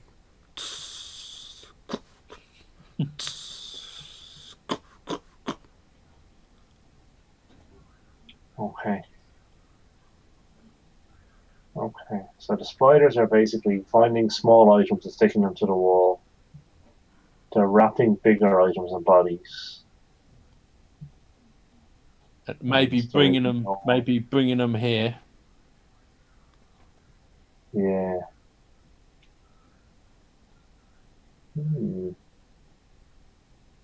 Where do these spidery creatures go when they've done their thing and then they go? Do we just lose sight of them? Yeah, you lose sight of them in the darkness. The ones that are here appear to just be like moving between the objects. They don't appear to be leaving this area. I'd quite like to know where they're emerging from. Would it be possible to go around and look if there's any sort of little? Yeah, I mean, you'd have to like move into the chamber proper because obviously you guys are sort of stood on the edge of it, but you could certainly do that. Yeah, I think I just want to skirt around the perimeter looking for. Obviously, there's still one sort of like stood like next to Willava that's just gone like. Tss. And it's staying there, is it? It doesn't scurry off. No, it's staying there. Occasionally, its body appears to like sort of shift a little bit, almost like vibrate a little bit, but it's not doing anything that seems to be like overtly harming you anymore.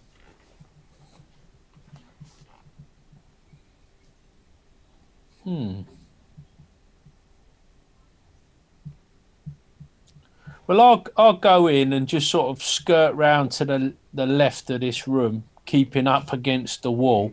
Okay. Looking for some sort of like little hatch, or I imagine them emerging from out of a little hole or something like that. That is absolutely fine.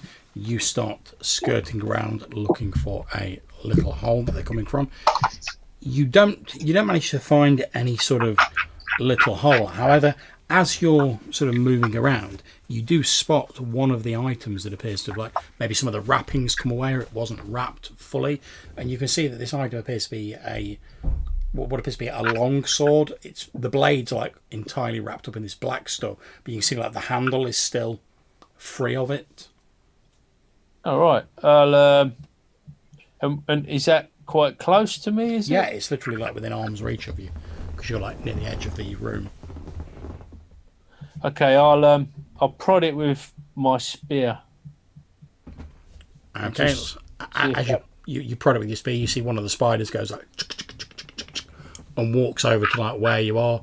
It sort of like rears up and looks at you, and again there's this like kung, and red writing appears on it. Oh, I've verboten. Yeah. Okay then.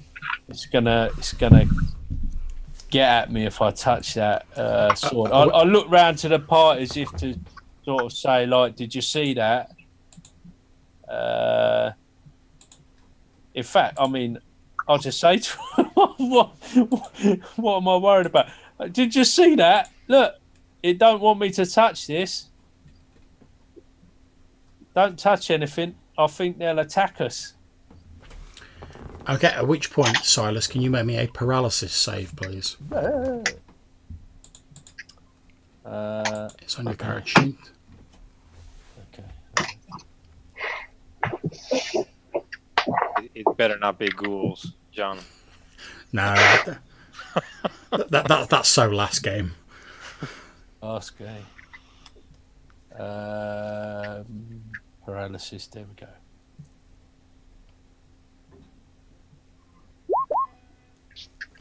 Okay, so as you're stood again, I don't think this spider like wants me here. Like a small aperture opens in the front of it, and what appeared to be about 10 sort of much smaller versions of the spider, like literally about sort of like fist size, emerge from it, and they immediately start running all over you. As they do, you can see sort of like where like webbing would come out on a normal spider, this sort of like thick sort of black plasticky substance is coming out, and they start sort of running around your legs, like sort of wrapping your leg up in this black plastic like material. I'll start getting shot of them. Like, what have I got here? Well, I'll start knocking them off with like the back of my hand. Okay, so that's not a problem. They're tiny. It's easy to do. Okay, so what are the rest of you doing? As you see sort of Silas like creep round the side, then he like prods with his spear this sword he's found, and he's like, oh, I don't think they want us here. And then the next thing he's like legs like getting wrapped up in this black stuff. I'm going to cast magic missile at the spider that attacked Silas. Okay, roll your damage.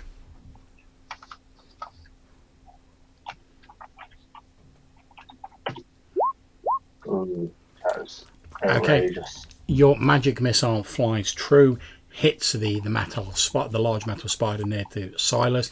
It flies backwards. You can see a small hole blown in it, and you can see these like slimy sort of tendrils of its innards inside, and the occasional like spark of like bright light seems to like out of the hole. Does it look like it's been? Is it inoperable? Has it been rendered? It's still twitching and moving, but you can see there's like a hole in the side of it. After a few moments, there is a kung, and this red writing appears on it, and it turns around and goes and starts like scuttling off towards the like northern passages that you think head into the torso. Follow it. See where it's going. It's going to get repaired or something. It's gone off. Okay, can you make me another save versus paralysis, Silas? Okay.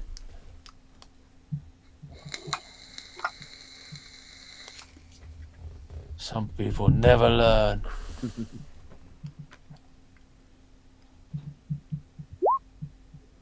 Can you guys hear me now, by the way? Yes. Yeah, much better now. Okay, Weird.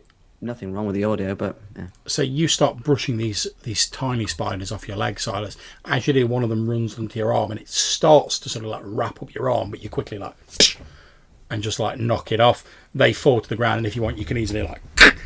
Yeah, I'm gonna like crush. I'll pull out my hand axe, and with like the back of the axe, I forget what you call it now, but yeah, Yep, you like, smash these crush tiny them. spiders to pieces. Yeah, There's just like shards of like metal and filings like lying on the ground now. Yeah. After a while, you see one of the bigger spiders moves over to where the remains of the tiny ones are. It picks them up in its mandibles, heads over to like the nearest wall, sprays some of this amber substance on the wall, and then starts just like shoving the metal remains of the little spiders onto this now like gummed up wall. I'm gonna grab up that longsword now because they've upset me. That's absolutely fine. You grab this long sword. The blade is all wrapped up in this like black plasticky bandages, but the hilt looks quite ornate. Okay. I've been after a sword. Yes, you have. Couldn't afford one. There is one slightly odd thing. As you pick up the longsword, you're sort of looking at it going, yeah, I've been after a sword for a while. There's a bit of a strange smell coming from the sword. It appears to be like mostly muffled by the bandages, but it's got a bit of a like cheesy sort of like odour to it. Cheesy odour? Yeah. I don't want no cheesy damn sword. I just like chuck it. Stinking sword. What's up with this place? Oh, it's just a massive cheese cutter. Okay, you swing it and then you hear in the sort of like darkness, obviously you're out of the torchlight, and you hear like a soft as something lands at your feet. What is this? What is this nonsense? I look at my feet. Okay, you look at your feet and there's what appears to be like a wheel of cheese sat at your feet. A wheel of cheese. Yeah. What new there cheese? you go. Yeah. It's fine. It's new cheese. It's grand. You hear like a ding, ding, ding as the sword hits the ground. So obviously you've thrown it. There you see, it's a cheese knife. Wow. And I pick up the cheese. Yeah. It smells like a nice brie. Oh, give me some. I move to examine the sword. Yeah. As you sort of like, are you picking it up or are you just looking at it? I just want to look at it for now. See if it- Okay, as you're looking at it, you're definitely like picking up on some like arcane vibes from this sword, but it's strangely muted. You're not sure how. Maybe it's the bandages. You're not sure because they're still wrapped around the blade. But you're definitely sort of getting like a bit of a twinge on the old arcane senses. Okay. So can I pick up the sword and try and pull the bandages off? Yep, you pick it up. Yeah, you'll have to like cut the bandages off, but you've got a dagger. That's absolutely fine. You cut it off. You can see this immaculately crafted sword. It's made of what looks to be like almost new like steel. It's in like mint condition. You can also see the blade is shot through what appear to be like veins of like blue metal. Okay. And has the sense of magic increased? Yeah, as you take these bandages off, you're getting it much stronger. There's definitely some enchantment in this blade. Can't you smell cheese there, Will? Yeah, the smell of cheese is fairly like strong, like coming, and it's coming from the blade. It's not like horrendous, but like it's definitely got a bit of a cheesy waft to it. Whoever owned this sword previously really liked cheese. Just as well. If it's going to throw out cheese every time you swing it. Okay.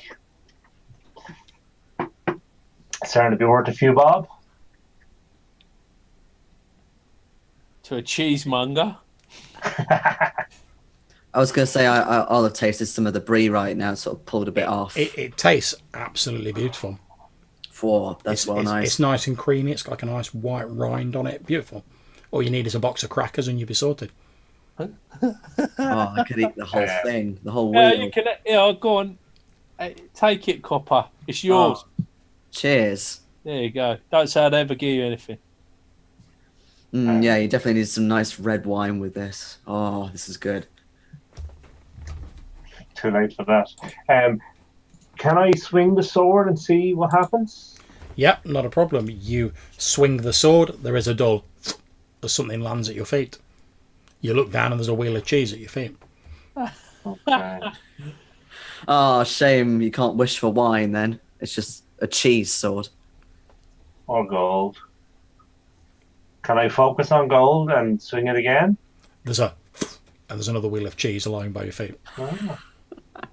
Obviously, the smell is starting to get quite ripe in here now because there's like all the sort of like oil and like the mechanics of this silver Skylord now added to like 3 wheels of like brie in this hot, humid environment. It's starting to get a bit whiffy. I'm not going to lie to you. Okay. Well, that's interesting. I'll wrap the sword up in a sack and put it across my back, and then No problems. I suggest we head up towards the heart and see what's there. Okay, that's not a problem. Let's move you all up. Okay, as you continue heading upwards, you start running into more of these sort of tubes, these wires, all sort of tangling into the corridors. It's almost like you're in like a forest of like wires and cables as you continue moving. Eventually you come across an area where there's what appear to be like 3 large metal cylinders. You can hear like a sort of hissing noise, and you can see like a couple of these spiders moving around on top of them. They're sort of like above your eye level, and you can hear this like again. You can hear this like,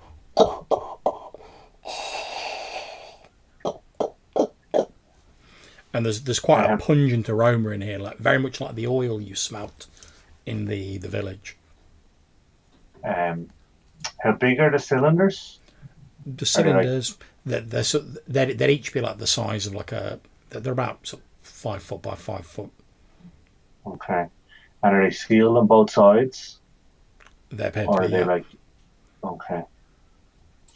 Can I walk around them and see if any of them are damaged in any way, or there's access into the center of the cylinder?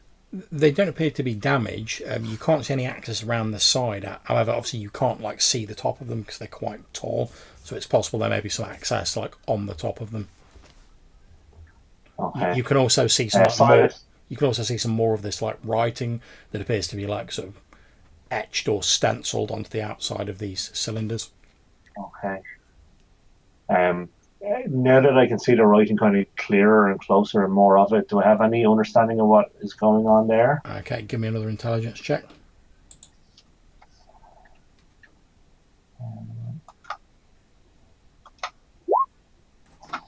No.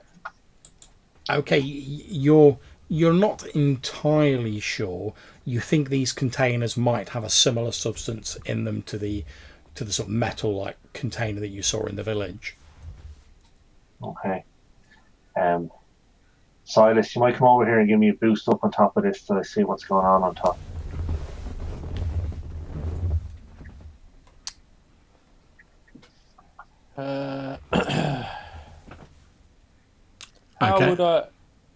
How would we get up there? Well, You just give me a boost. Yeah, it seems like Ava's suggesting you boost him up and he's going to try and like grab on and pull himself up or something. Would he reach doing that? Yeah, I'll do that. If you give him a sufficient boost, I mean, you're a fairly strong fellow. Boost him up, yeah. Yeah, okay. 25. Yeah, no problem. Sure. Was this, what colour was this writing? It wasn't red or anything? No, it was green. Okay. Yeah, well, whatever, Will. Yeah, hop up, I'll boost you up. Okay.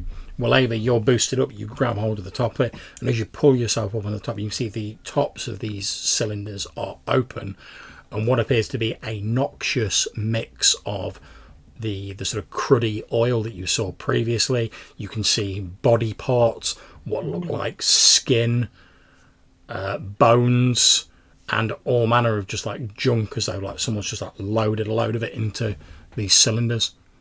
Although, as you're sort of like looking around, you do notice that everything inside the cylinders appears to be biological.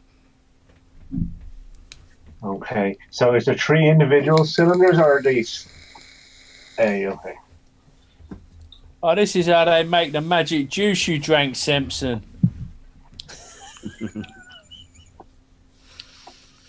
All right. Nice. If there's any more... Yeah, don't knock it. Don't knock it. It works. Yeah. Is all 3 cylinders filled with all 3 or 4 different types of biological stuff, or is there some logic to? There appears to be a mix of different things in. Like, you can't see any sort of obvious pattern between the cylinders.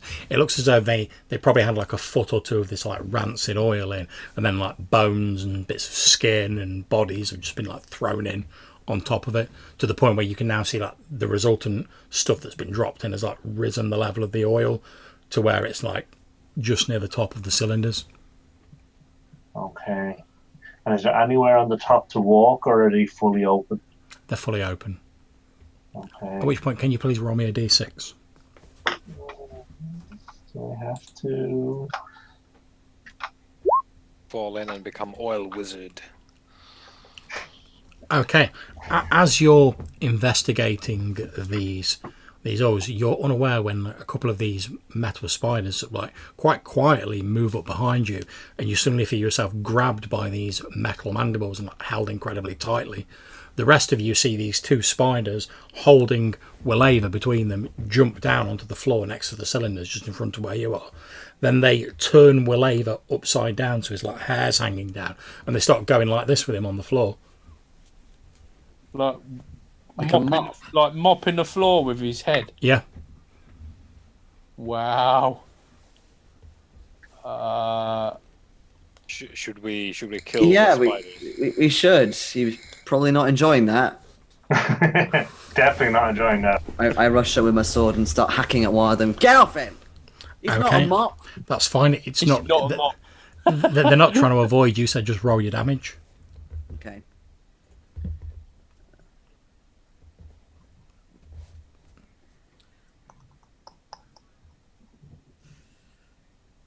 Oh, I'm not very familiar with this character sheet. Just bear with. It's fine. Don't worry about it. It's not the phrase you was expecting to hear this evening. Leave him, he's not a mop.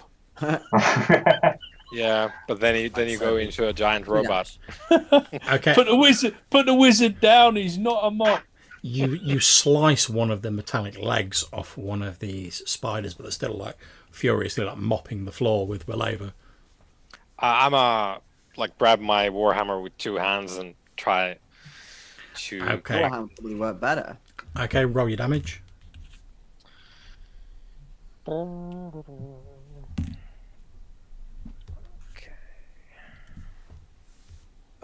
Two. It's a 1. Okay, you're all like hacking frantically at these spiders. You obviously will kill them eventually because you're just like hacking them as they're like. Eventually, you do dispose them. Whilst you're doing that, Samson, another spider like appears from round the corner. It walks towards where you are, stops, rears back in a similar manner to the one that looked at Copper. And again, there's this kung, and this green writing appears on it. It starts walking away from you immediately, sort of into the darkness. Then it stops and turns around to face you. And again, there's a kung, and the green writing appears on it.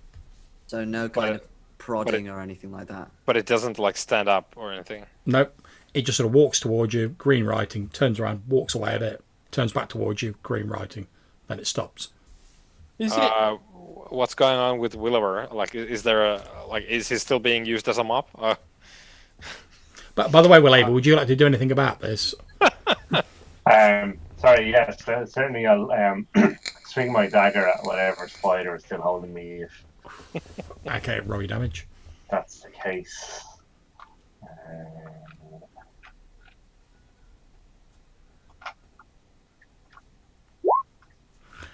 Okay, but between all of you, you're eventually able to like dispatch these spiders, and like Willava's released. You can see the one that sort of walked away a bit is still sort of sat there. So Yeah, its face, for want of a better term, pointed towards you, Samson. Yeah, as soon as like Willower is no longer being used as a sanitary tool, I would like to go towards this waiting one. Okay, you walk towards it. As you do so, it turns around, moves off about 10 feet, then turns back, faces you, and again, kung, the green writing appears on it. I think. It wants you to follow it. Yes, friends. I think this one wants at least me to follow it, and I think we might be well off to try because it seems like it's not either doing that, what just happened to Willower, or otherwise webbing us. So Yeah. Yeah. They seem to have specific purposes in mind, or whatever. Okay, so as you follow this spider, it leads you up into what you think by now must be like the sort of neck/head area of the Skylord. It then stops outside what appears to be a large metallic door with a sort of black rectangle set in the wall next to it with some of this writing on it.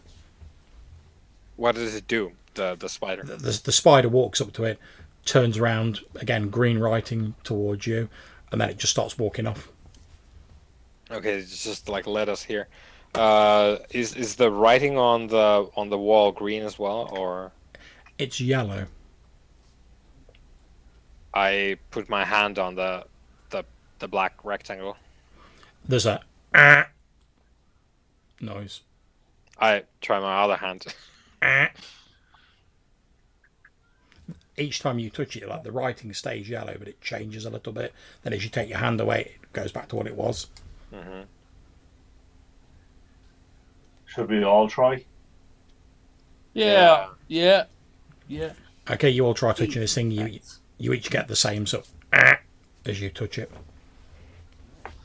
Can I Try reach that. down to kind of stare at the writing and see if I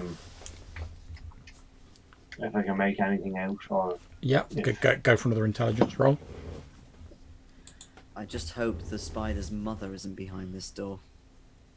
Yeah. Yeah, it's a giant Shelob robot. Okay, again, you're really not sure because this alphabet is unlike anything you've seen before. However, if your assumption previously that like green was like an affirmative and red was a negative, the coloration of this text would seem to suggest like a more sort of like neutral, Unsure. yeah, unsure, or perhaps just like stating a fact rather than being like, oh, this is good, this is bad. This is just like, here's some information. What about the sword? ooh, At least we'll get some cheese out of it. yeah. I'll swing the sword at the black rectangle and see what happens. You swing the sword of the black rectangle. There's like a wheel of cheese drops to your feet. I think it's very disturbing that happens. I think that should not happen. You touch the sword to the black rectangle. There's a ding, and the writing changes to green. Then there's a, and the door slowly slides open, and you can see into a large chamber beyond. From the sort of curvature of this sort of semicircular chamber, you think you must now be in like the head section of the Sky Lord. You can see it's like a two-level, like two-tier chamber. There is what looks to be a ladder heading up to the second tier, although it was obviously made for someone of far larger proportions than yourself based on how far apart the sort of struts are. And you can just about make out at the top, although you can't really see it very clearly, there's what appears to be a pair of legs, although you can't see the rest of the figure because obviously it's like up on this raised platform. You can see a bewildering array of like flashing lights and these black panels like covering all the walls. Are they big legs or like our size sort of legs? They look similarly proportioned to yours, but they're much longer. I mean, you only see like the sort of shin downwards, but they look as though they're like much longer and a little bit spindlier than your legs. So that might explain the ladder spacings of the rungs, sort of. Sorry, John.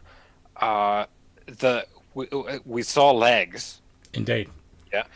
Are they like? Is someone standing there? Are they in like a horizontal? It looks as though someone is like sitting on the raised platform, perhaps in a chair. You're not sure, but from your vantage point, you can only see the bottom of the legs. Yeah, but like the main point was like, is someone like laid out there, or is it? They look like they're sitting rather than laid out. Yeah. I'll walk into the room and look up from a different vantage point to That's see what absolutely fine. The room's fairly well lit because of all these like blinking lights on the walls. As you walk in and you're getting a better look, you can see what appears to be a very tall looking humanoid figure with its head slumped down. It looks quite sort of almost like mummified. Very long limbs, very pale. Its head's down and it's sitting in what appears to be a chair that's almost contoured to its body. You can see there's another one of these black rectangles. This is on like a raised dais just in front of where it's sitting.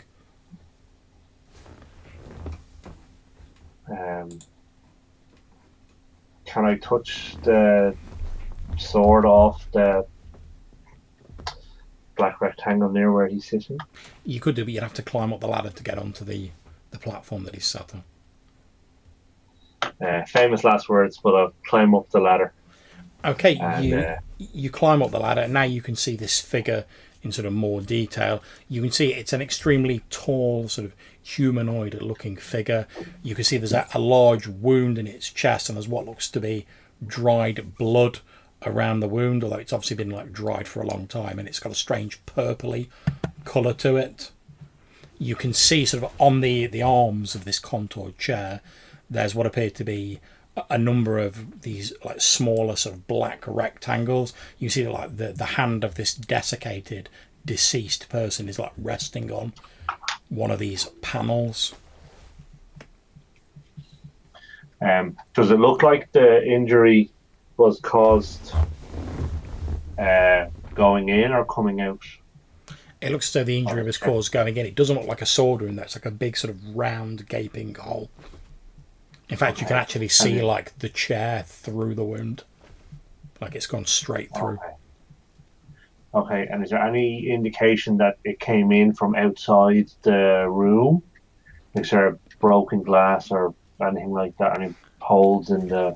Not as far as you can see, but as you look, you can see that there are like... It's very difficult to see, but you can just make out there's like spots of this like weird purpley blood sort of like leading up to the chair, as though like the person had sustained injuries perhaps and like collapsed into the chair, so dragged themselves in here. Okay. And does it go all the way back to the door? Okay. Sorry, does it go all the way back to the door? It doesn't, but given that you've already seen these like spiders sort of cleaning up the area, you don't know whether it may have once done, but it's been cleaned up, whereas the area around the chair seems to have been like left alone. That's why you can see the blood splatters there. Okay. Is there anything significant or unusual about the chair specifically? Like you said, it was kind of almost encased. Yeah, it's contoured very closely to the deceased person's body, and like I say, there's these almost like sort of buttons or like panels built into each of the arms. Yeah, I'm gonna basically start examining the chair, especially the arms. Yeah, you can see that it looks as though these sort of small squares, these buttons, are like slightly raised. You can see it looks as though the person died as they were sort of like reaching out for one of them, and then the hands just sort of like fallen, just Can like I short see of it. specifically which one they were reaching out to, or are they just the hands sort of spread? You can indeed. You can see you can see which of the particular buttons it appears to be reaching for. Okay, I'm gonna kind of step back away from the chair a little bit and like reach out my arm just in case there's any kind of repercussion. Okay. Deadly chair, and press the button. Okay. You press the button and you hear a, and then suddenly like sunlight floods into the chamber, and as you look up, you can see that like a large rectangle appears to have like opened in the ceiling, and sunlight's shining through it. Then a few moments later, there's a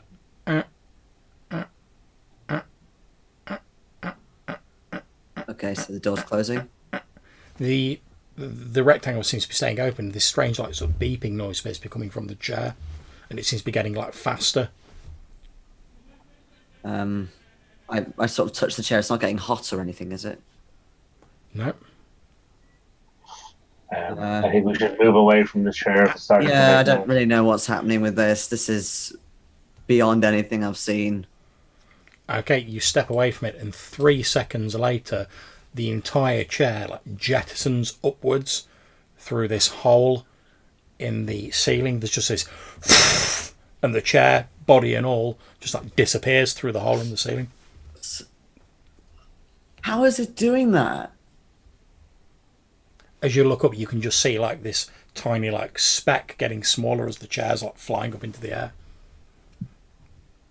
And then it's sort of like, because it's like heading in an arc, it like disappears as it sort of falls down.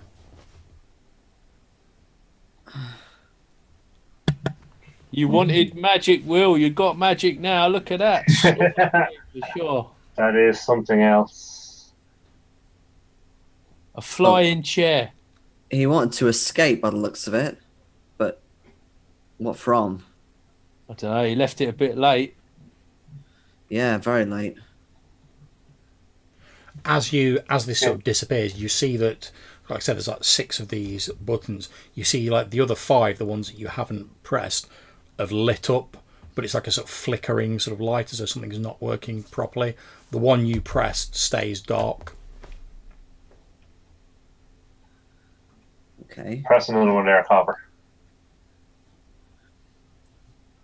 Yeah, okay. I'll move over to one that's maybe not flickering so much and press that one. Okay, roll me a d6. Good. Okay.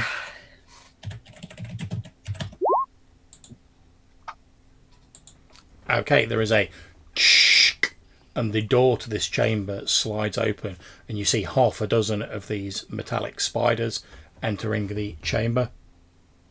Uh-oh. They're not going to be out there. I'll swing round and put my shield up and position my spear ready to sort of defend our position.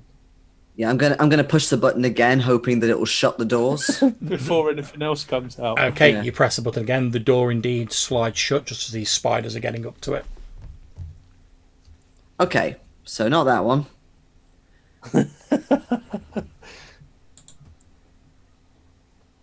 What happens if I kind of unpress the press button? Okay, you press the one that like ejected the seat. There's a and the light disappears as like the hole in the ceiling closes up. Okay. So one does that. One does the doors. Very fancy. Are they still flickering? Buttons still flickering? Yeah, the lights are still flickering on them. It looks as though they're supposed to light up, but maybe it's not working properly. Yeah. Press another one there. Yeah, all right. I'm thinking. I go for like one in the opposite corner and press that one. Okay, roll me a d6.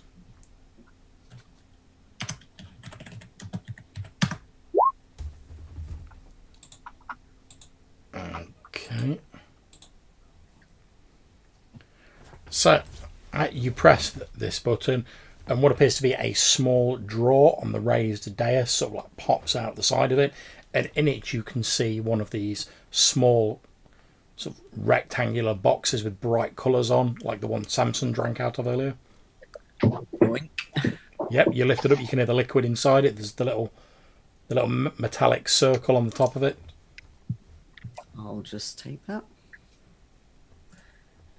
Okay, that's fine. You have a carton containing the nectar of the Skylord, which heals 2d8 hit points when imbibed. 5 Guide you. alive. Yeah, well, you gotta take risks at some point.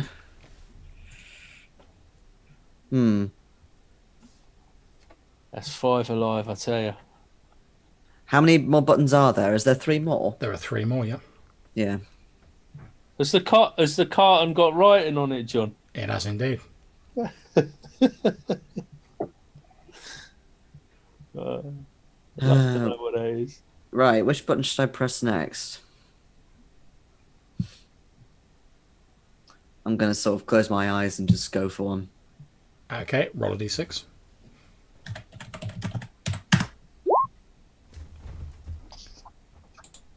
That's another 4. Okay, that's fine. So you press a button, and what appears to be on the sort of side of where the chair was originally, a small metal box rises up seamlessly out of the floor. Then the front of it folds open like a container, and inside it you can see what appear to be 2 sort of wooden handles with what appears to be a length of chain between them. Ooh. Anyone want this? It's not really something I normally use. Silas, Yeah, oh, okay. or anyone else who wants Yeah. a Funny Okay, looking. chain? as you sort of go like that with them and you sort of swing it round, as you're sort of moving it, what appears to be sort of electricity like crackles along the chain. Oh, I mean, is it hurting me or anything, or does it Nope. just look really awesome? No, it just looks awesome. There's a smell Yeah, of there's a smell of ozone, and like as you're doing it, like you're lit up by the sort of blue crackling around this chain. It's a bit flashy for me, to be honest. I don't Yeah, mind it's not a stealth weapon by any means. It crackles quite loudly as you do it. Backstab. I'm not backstabbing with this. That doesn't really work. Somebody else have it. The sound it makes, if you've ever seen one of those sort of like football sort of rattles that you like shake around and they go, it sounds like that. Yeah. Is that not something that Samson could pull that off? Couldn't he? With True, yeah.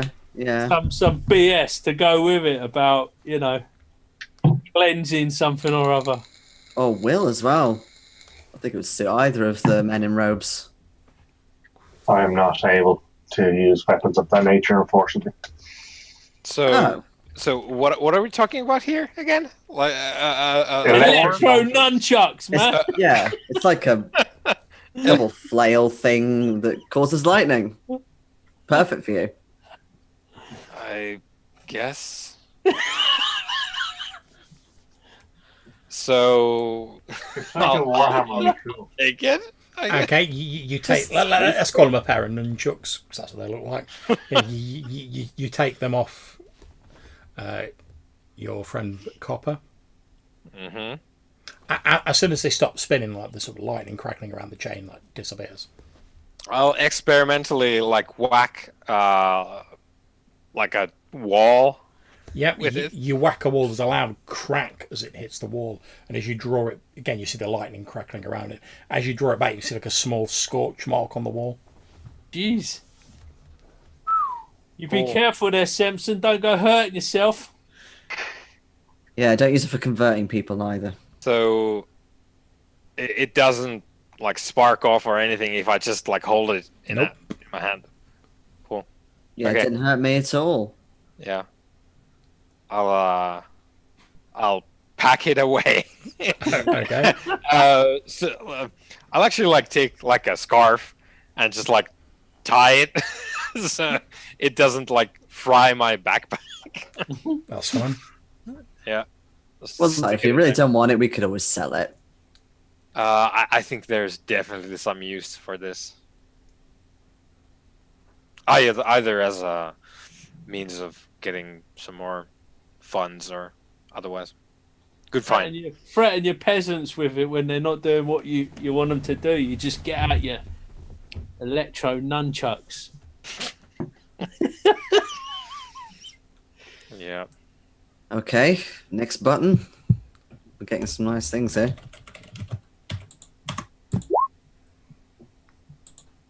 Ooh. Okay. It's a 6. Okay, the other side of the container that raised up pops open. However, you know like how when some people pack stuff and there's like a foam insert to like a container? It's just like an empty foam insert, but as you're looking at it, you can see that it's like the exact shape of the sword that you discovered earlier. Ah. Oh, the cheese sword or the crystalline The crystal one. in the sanctuary, in the shrine. Yep. How did he manage to... well, whoever found it, how did they manage to find this but not everything else in the chair? Well, perhaps they just pressed this button, saw the sword and thought, woohoo, and just went. Yeah, I suppose. Maybe. That just Or leaves maybe one some- button remaining. Yeah, maybe you shouldn't The press that DM button. the DM says with a bit of a grin. Oh, go on then. Oh, no. Well, you I'm on a don't, roll you here. don't have to roll because there's only one button left. Oh yeah, fair enough. Okay, you press the button, and from outside you hear.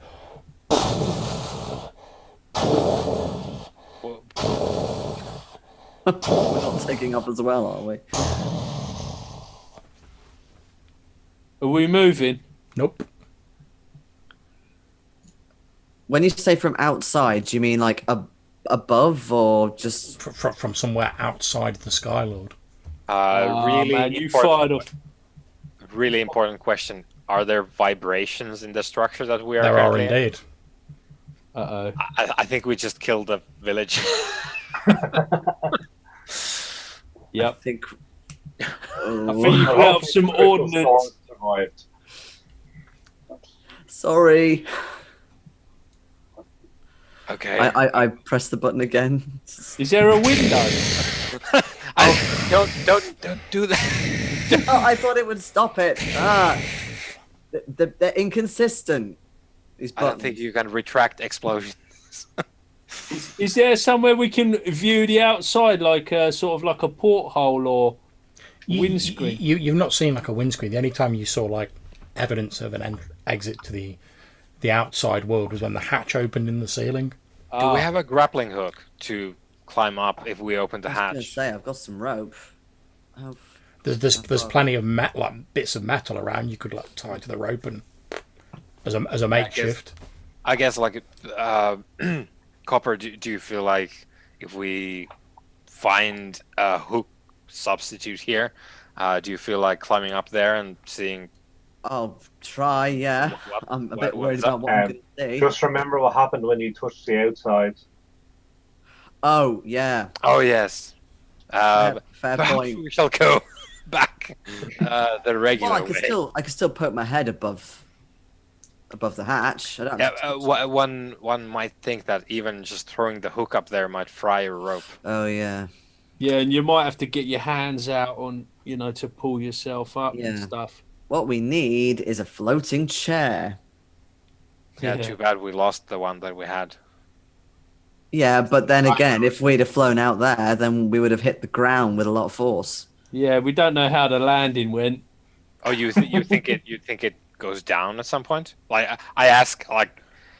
Well, of statistically, course, like, what goes up must come down. I don't think that's how it works. What, you think that he's still going forever? Well, it was a magic chair. They talk about this sky Lord. place. I don't really want to know what happened to him. Perhaps he's gone home I bet those to his people. yeah, it could be. Then again, those spiders are probably still out there, outside the door. Well, I guess I'll retrieve my electro chucks. Yeah, I was just about to say, you have a flashy weapon you can fend them off with. So the spiders are beyond the door that we entered through. That's correct.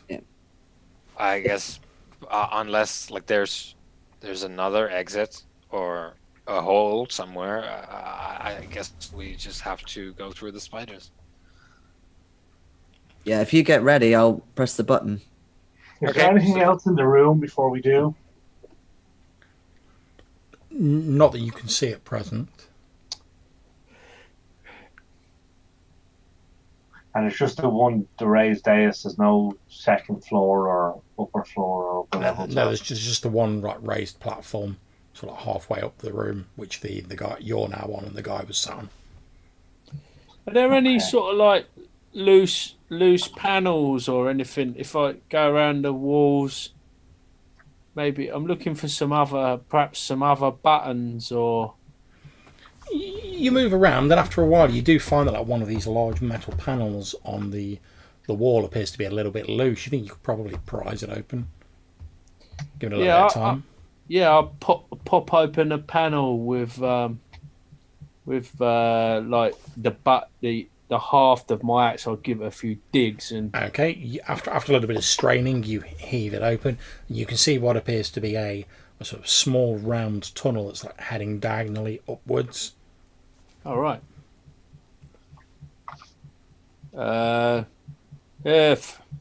Fellows, look, we've got a tunnel. How big is this? Like a crawl space situation? Yeah, you'd have to crawl through it. Is it like a spider tunnel?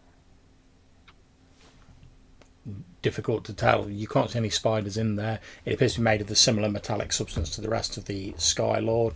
It's like I say, it's about enough for like a person to crawl down, and appears to be sort of sloping upwards. You think, based on what given you're in the head, it must sort of head to like the shoulders of the statue. Should I investigate or? Yeah, let's have I'm a look. just a little concerned we might not be a way back out. because the hand was above the ground. It was resting on the knee. Yeah. It might be a red herring. Are you going up, Silas? Maybe take a quick look and let us know. I'll have a little. I'll have a little investigation up there. I feel. What sort of light do you have? Because obviously, the room you're in at the minute's lit, but the tube isn't. Have you got like a lantern or anything? Or let me have a little look here.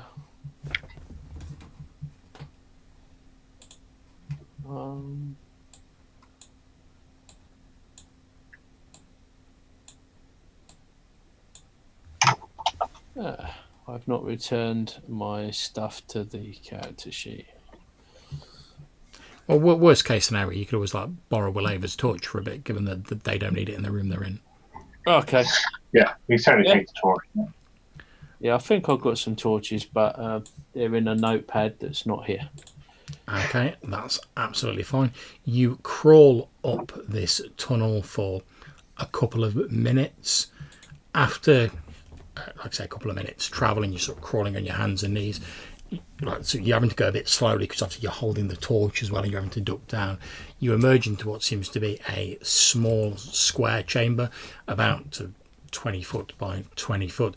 You can see at the end of it, there appears to be sort of 3 more cylindrical tunnels, and as you peer down them, you can just about make out daylight at the end of these 3 cylindrical tunnels. Then as you're watching, you see there appears to be one of these metallic spiders in there, and you think it must be the one from earlier because it's dragging a body with like the head turned around on it. Oh, right. It carries this body over to one of these tubes and then just like pushes it into the tube. A few moments later, there's a and you see this body just like jettisoned down this tube and disappear out of the hole at the end. Huh. Weird. And where did the spider come from?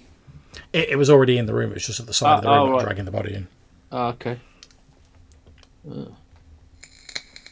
I'll go back and tell the group.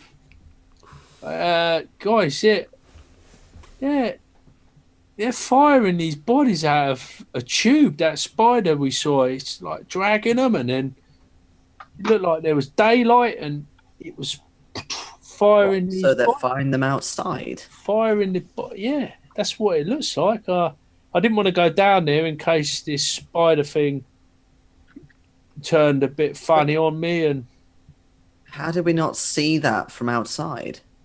We would have seen something like that, surely. Oh, you'd have definitely seen if it was like raining bodies outside. Unless it's not daylight and it just looks like daylight, but it wasn't a fire, was it? No, I'm imagining it was a fairly white sort of daylight looking light. You know Possibly what we saw, though? Sorry? You know what we saw outside, though? We saw a lot of ash out there. Oh, right, yeah, we did. Oh, yeah, we did. It could be a really white hot heat then, instead of daylight. Yeah, I'm taking my chances with the spiders. As you're saying this, obviously Silas, you're sort of stood near the mouth of this like narrow tube. You can hear a metallic clanging from like the other end of the tube, from the chamber you were just in. I'll glance round and have a look at. Okay, as you look around, you see this same spider, and it appears to be dragging something else. And instead of like being a body this time, it's dragging like some sort of like metal cylinder. As it drags it towards one of these tubes, it stops with its mandibles, grabs hold of the end of the tube, twists it round. There's a doot doot. Then it drops this tube into the cylindrical opening, and there's a and it disappears out of the opening. A few moments later, there's a from outside. It's happening.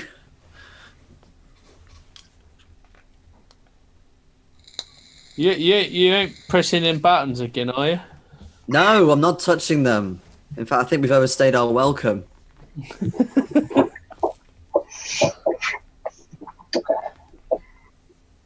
I think you might be right. It might be time to leave. Okay, so are you all planning to backtrack to escape from the Skylord? After hearing what Silas was doing, yeah, definitely.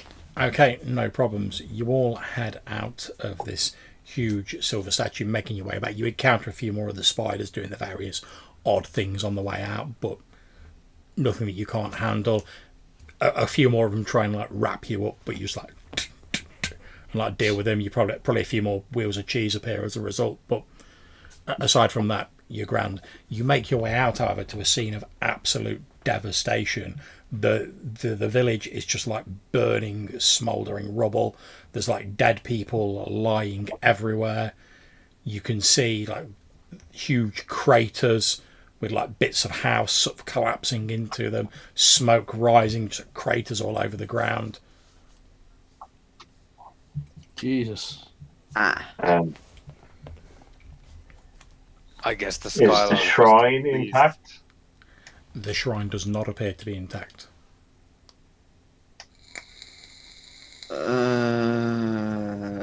Well, It basically looked, to use like modern terms, it looks as though like someone's thrown like a huge bunch of like, let's call them missiles for want of a better term, like into the centre of this village and just like detonated them all. Yeah, as if that had happened. Yeah. Yeah, but since this is a fantasy game, there were magic missiles. mm-hmm. Hey. However, Willava, as you're looking around, you do see what appears to be a slight sort of greenish glint coming from some of the rubble near to where the shrine was. Okay. So I'll certainly start digging around there looking for the short sword that I seen earlier, which I'm keen on. Okay, you head over. Most of the metal that's inside has just been like melted into like heaps of like metal slag. But as you poke around, you find sort of like partially like buried in like melted metal this green crystalline sword that you saw earlier. It doesn't appear to have been damaged by the salvo. Oh, nice. So I will pick it up and give it a swing and see what happens. Okay, you swing it, and there's an almost like sort of very quiet but sort of like musical note as it swings through the air, like a. Okay. Okay. So I'll give the sword to Copper. Oh. Really? For me? Yes. Your prize for wiping out an entire village. I didn't mean to wipe it out. I was just going to nick the sword a bit later when they're all asleep or something. I sort of, yeah, give it a try, a few slashes. Do the notes change or the dynamics, so loud and soft change? The note appears to stay fairly consistent. However, as you like swing it into a few things, you do notice that it bites quite deeply into whatever you hit. Wow, sharp.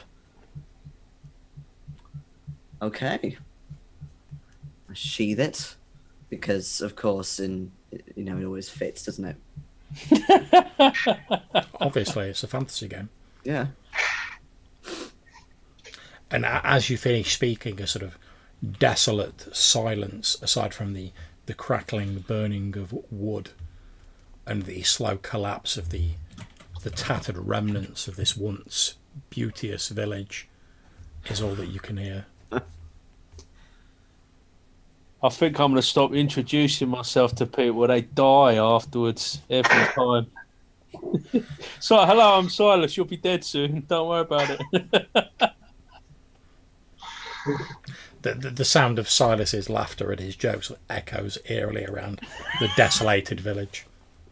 So what's up with the heavy footmen? Oh, yeah. Shit, we didn't take it. They are scattered liberally around the area. Yeah. In many different pieces. Yeah. I shall scavenge their bodies for the gold that I paid them. That's Oh. fine. Unfortunately, you're not able to retrieve the gold because, like most metals, it's been like melted into their like, Oh bodies. yeah, oh, of course. Jeez. You see, like a few of them from where they've fallen, obviously tried to like run away from what was going on, and then they've just been sort of flung about by the explosions. A couple of them are sort of like partially like melted into the floor, with like their armor sort of melted onto their bodies. If you've ever seen sort of like the nuclear disaster sort of footage where you've got like people like melted into walls, and like their shadows burnt into things, it looks very much like that. Well, I think we've done everything we can here. Yeah, we should probably move on. And I think with Will Ava saying, yeah, we should probably move on. I think that's where we're going to wrap the session up for this evening, guys. Thank you very much for playing. I hope you all enjoyed it. I'll obviously work out the XP and everything afterwards, and I'm quite happy to chat for a bit about the session. But I hope you all enjoyed it anyway. I know it was a bit of an unusual session. That was very reminiscent of the Numenera campaign in a lot of ways. Right. And just to point out, this